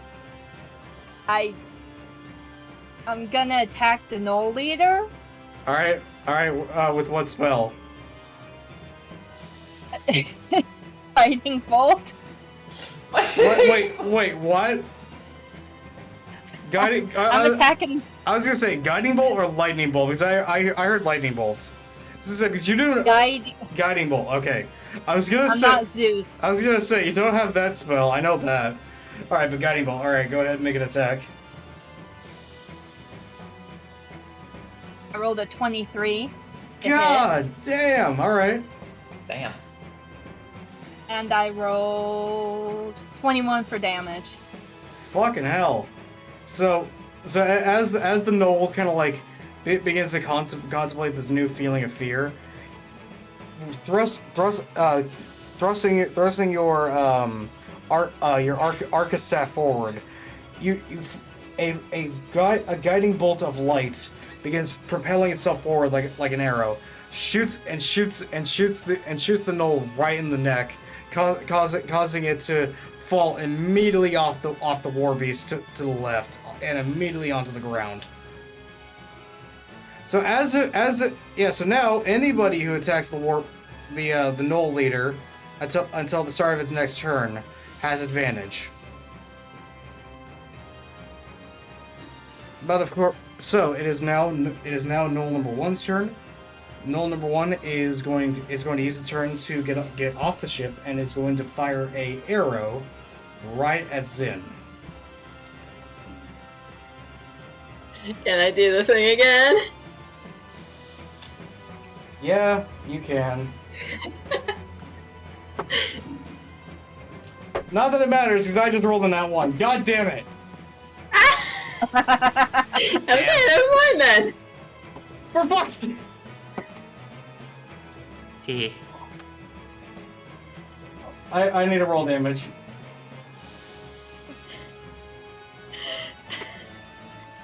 Because somehow, this Gnoll, with a stroke of bad luck, as it's exiting the ship and trying to fire the arrow towards Zin, accidentally shoots itself in the foot. Oh no! Dealing 7 points of damage to itself. It is now Gnoll number 2's turn, and they're gonna get off the ship, and they're going to throw a spear at Cedric.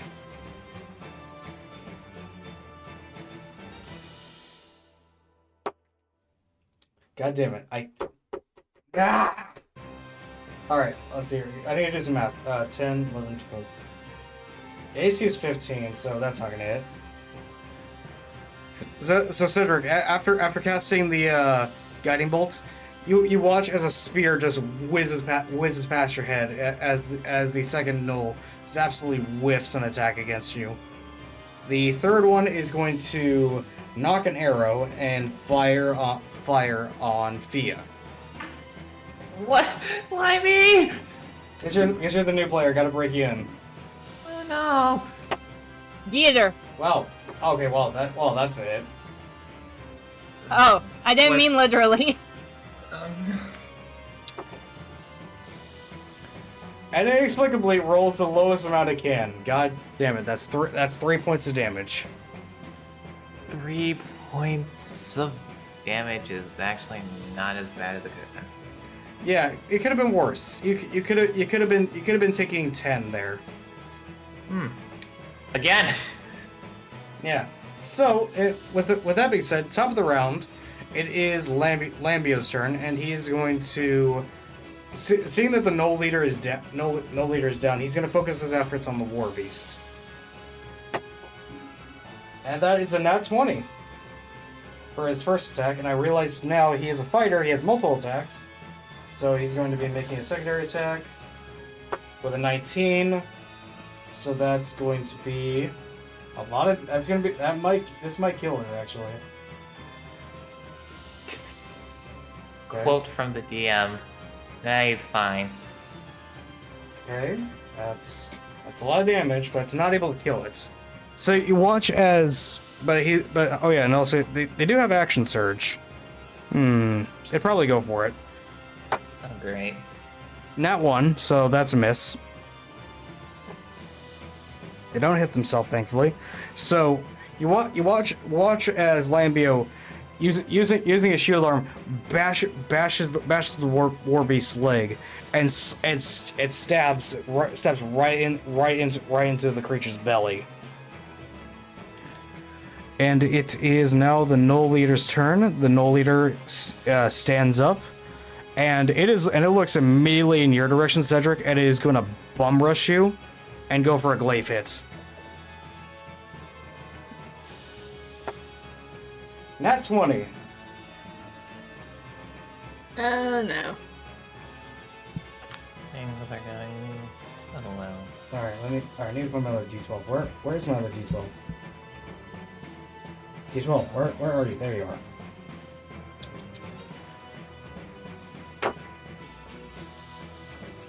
How much health do you have, Cedric? Tommy's gonna try to kill Cedric because I wanted a war beast. I can see it already. How much health? I have 39 health. 39. You take. Hold on. You take 17 points of damage.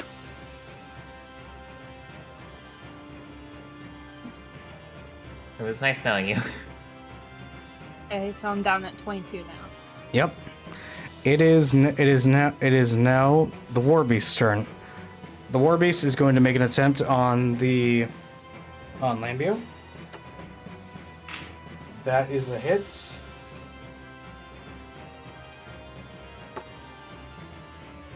Dealing 7 points of damage.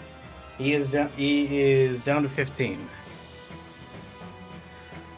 So it is now Zin's turn. Zin, you just saw your companion get stabbed right in the stomach by a Gnoll's glaive.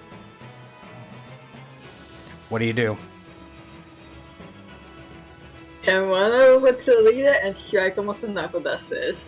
All right. Gonna go for the old one too, or are you gonna just go all in and try and kill her?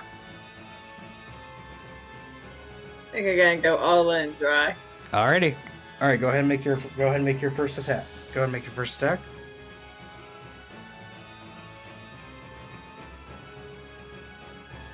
17.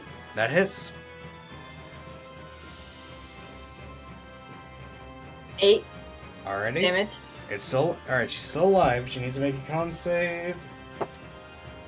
Makes the con save. Go ahead.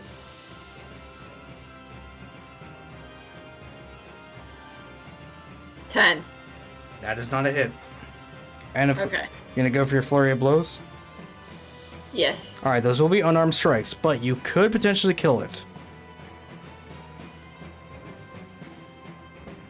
This one is 11. That is a miss.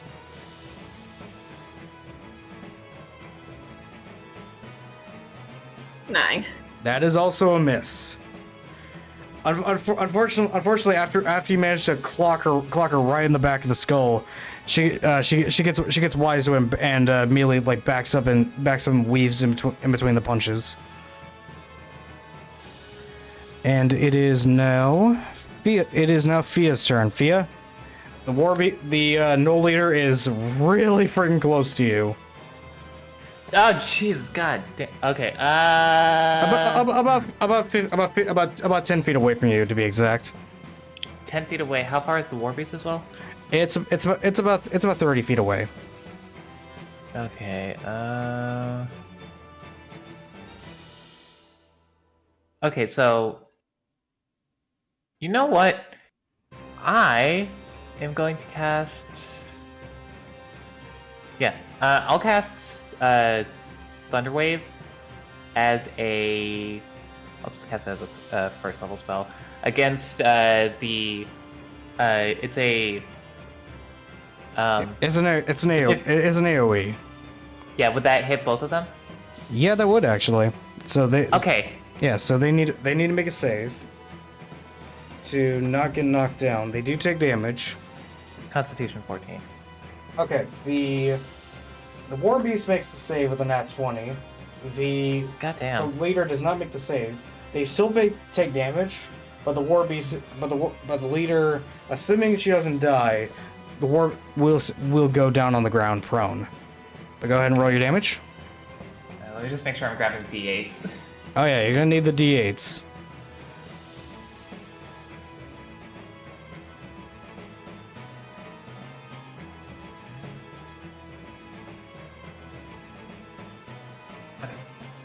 Just 2 d8s, right? Yeah.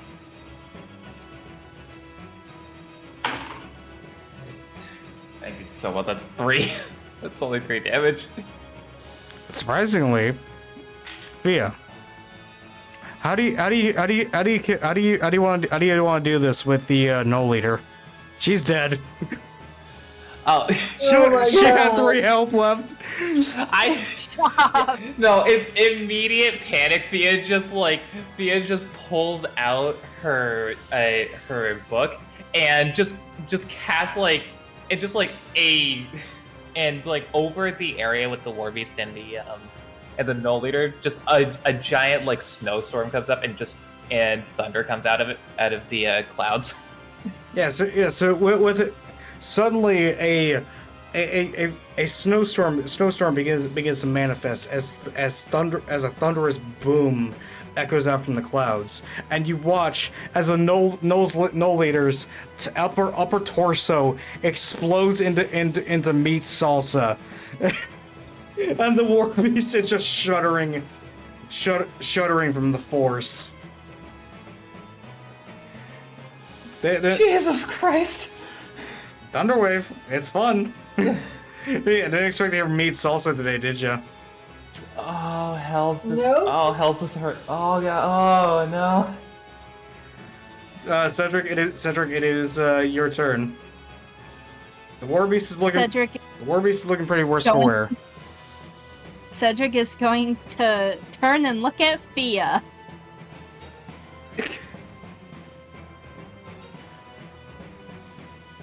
Okay. I wanted I think you know. a head. I'm sorry. Cedric now's not the time to be holding grudges.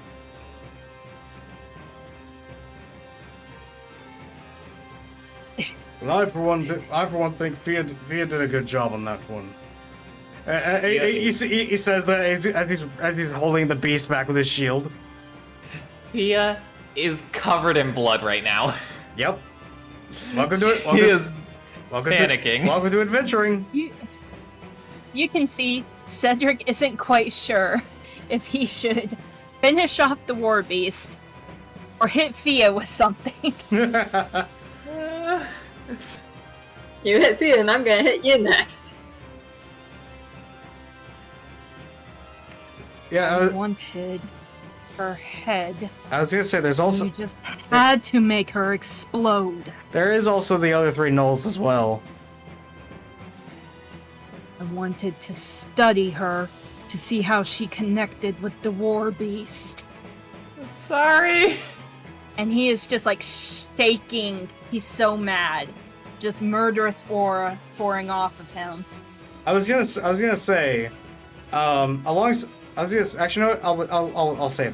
that. What do you do, Cedric? Cedric points his staff at Fia, lowers it, points it at her again, lowers it, turns around. You're gonna give the poor girl a heart attack. And he's going to cast Eldritch Blast on the war beast. Alrighty, go ahead. Go ahead and roll for your first one. I'm assuming Because he can't hit. I'm assuming you're gonna cast both the bolts at it. Yeah. Alrighty. 16 for the first hit. That hits. And 22 for the second hit. That also hits. Roll damage for both. Okay. This damage is 13. Okay. Second damage is also 13. So 26 damage. How do you want to do this?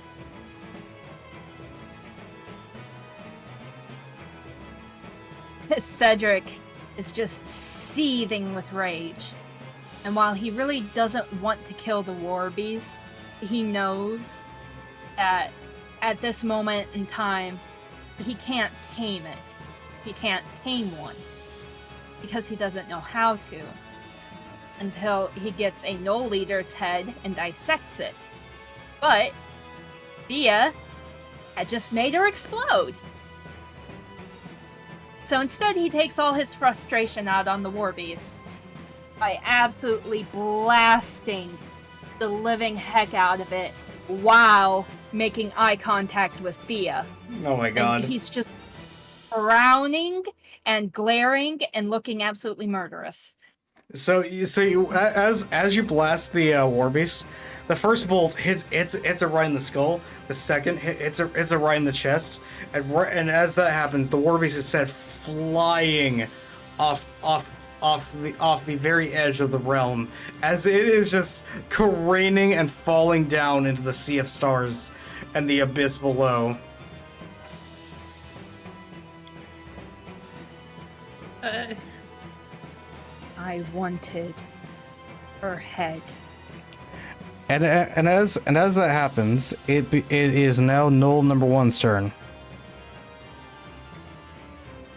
Null number 1 is going to try and it's gonna go ahead and close the distance with Zin and make a bite attack.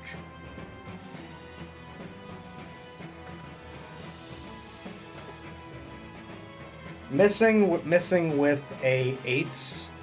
The second one is gonna knock an arrow and shoot at Zin. That's another 8. God damn it. The third one is gonna knock an arrow and fire at Cedric. It hits, surprisingly. Wow. Thanks, dice. Dealing 4 points of damage.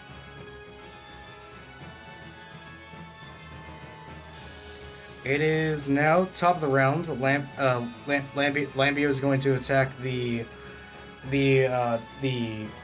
Null that just attacks Cedric. Okay, that was cocked. All right, hold on. What is going on with my... God damn it! Not one! Are you kidding me? What the hell? One of y'all curse me or something. I don't know what is going on. It was me. I cursed you. God damn it. Alright. Nothing happens, thankfully. Alright, your turn, Zin. Give me a minute. Dark's laughing.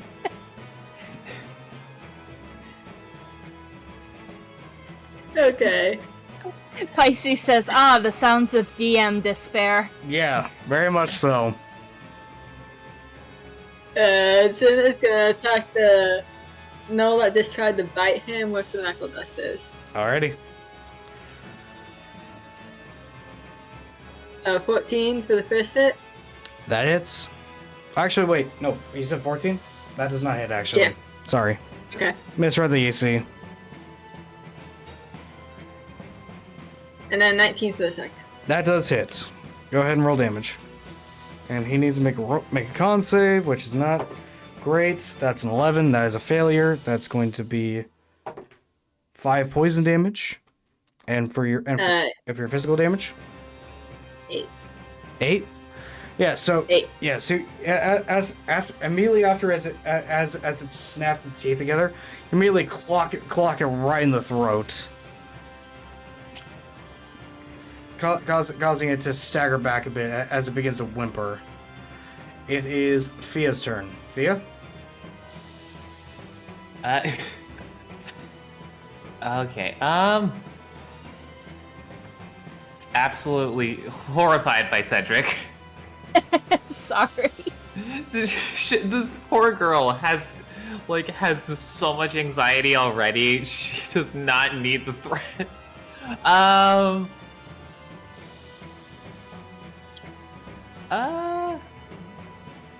so sorry he's like this. It's she's, you know what, she panics. She sees the which Knoll was the one that how far is the Knoll that tried biting Zin? It's within 15 feet of you. Within 15 feet. Okay, I'll just cast Firebolt on it. All right, go ahead.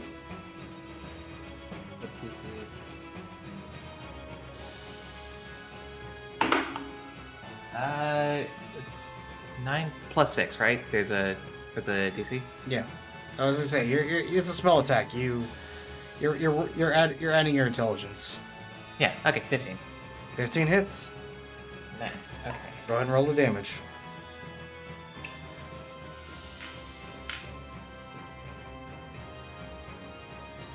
I should really just organize my dice better. You really should. That's going to be a 12. So, Sophia, raise in a panic state, raising your hand, you casting a bolt of blue energy. It hits the Knoll across the chest ice magic coursing across the gnoll's fur, causing immediate frostbite and freezer burn, as the gnoll's flesh begins to freeze into place. As you surprisingly manage to freeze its entire heart, and it collapses dead. We are just rocking at this session. Dang. All right, it is now Cedric's turn. Cedric? Which gnoll was the one that fired the arrow at him? Hit him? That would be number 3. The one Lambia was dealing with, right? Yeah. How far away is number 3? It's about 30 feet away from you. I'm going to roll intimidation first. Okay. I don't know why, but okay. I rolled a 19. You've intimidated it. It's scared shitless of you now. Does the intimidation spread to my other comrades? No, not really. Okay, but this will. I'm still horrified. This will spread to everyone. Oh my even god. the people currently watching in the future. Oh my god, what? Since you gave me the perfect opportunity, and I am a horrible, horrible, chaotic little gremlin. What? Let me roll for the taser. Okay. Roll an attack. I rolled 21 to hit. Okay. That hits.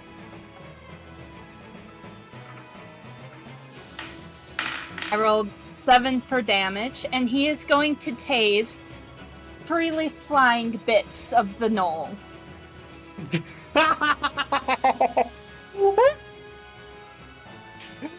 So let me get this straight. He's gonna tase the ding dong. Let me get this straight. You're aiming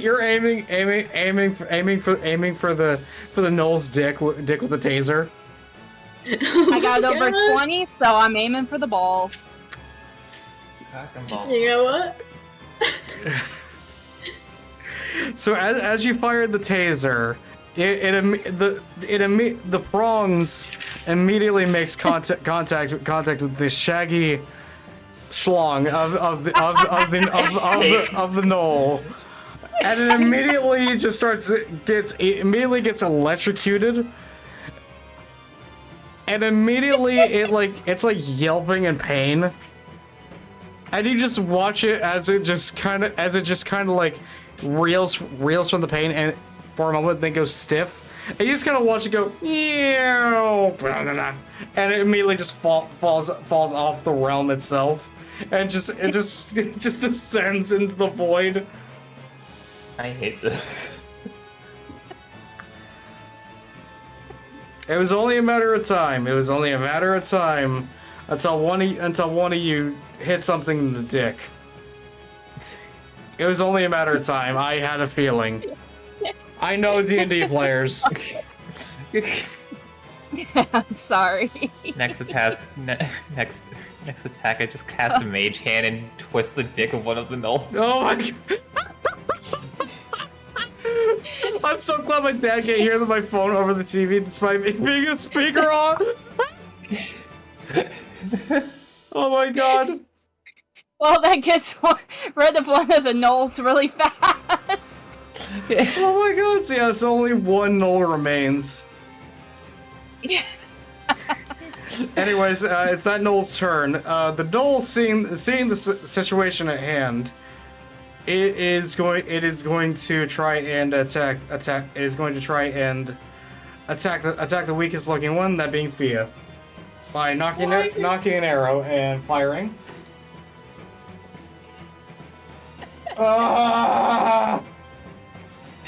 That one. I got tears in my eyes. Oh my god! No! I gotta roll damage.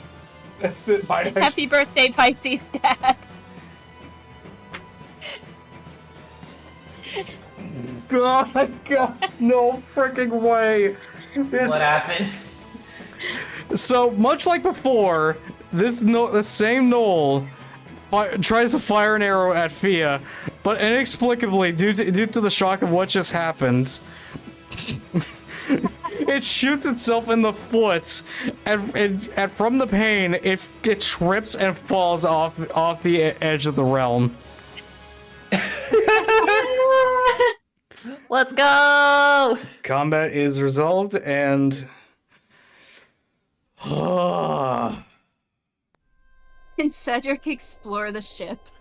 I was gonna say right as the dust settles, Cedric, you notice amongst the meat salsa that was the upper torso of the Knoll leader, you notice that on the lower half there is a talisman of sorts amongst the innards and blood. It's half of it's broken, but it appears to be a demonic talisman of some kind, with a ruby in the middle, or at least what you assume is a ruby. Broken demonic talisman. I'm just going to add that to his backpack. You're not gonna roll an Arcana check or anything? Nah, he's just gonna stick it in his backpack. He wants to explore that ship. Okay. Or I should say he sticks it like... Well, I guess he would have to roll an Arcana check because he's handling it. Yeah, roll me an Arcana check.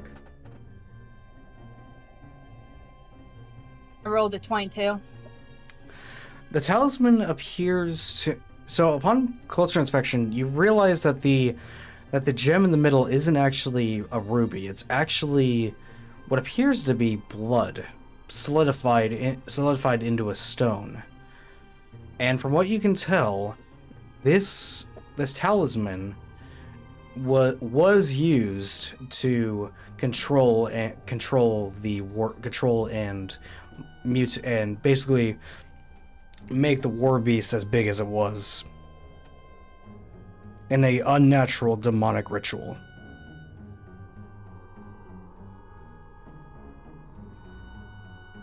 Cedric is extremely excited now, and he's going to run to the ship, shouting, I wonder if they have puppies.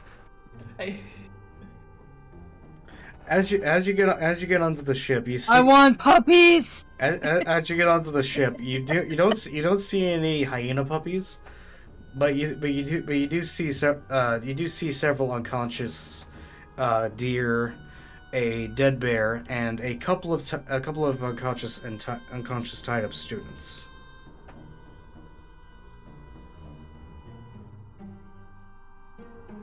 I am disappointed. But the deer! There are deer! Come here. Cedric just grabs them and starts dragging them out. He doesn't care about the students. Lambio steps onto the ship and grabs the students and goes, Thank you. I don't think I could have handled them by myself. Aw, Lambio's so cute. He smiles and goes, despite your unorthodox ways, I do appreciate the help. I hope our paths cross again. I'll make sure these ones get to the infirmary. Fia looks Cedric up. She's pets like, his tail. Fia is also looking up, like as he's saying this, because she's been sticking her hand in the blood trying to taste it. Oh my god. Cedric's just petting his tail. And at this point, he's just kind of ignoring it. And I will neither confirm nor deny that, Dark. I will neither confirm nor deny. It's literally the name is the same. Hey, what does the blood taste like? Very foul. Very bitter. I immediately wipe my hand off and walk over to the others. So, as things settle, I need everybody go ahead and add 35 gold pieces to yourselves. As you had completed the quest. And after taking care of the null ship and whatever else remained, you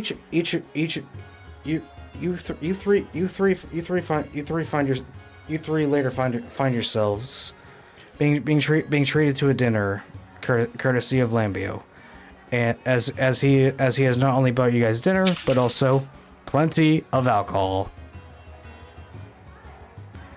And the four of you end up spending the rest of the day together, enjoying a nice meal and drinks.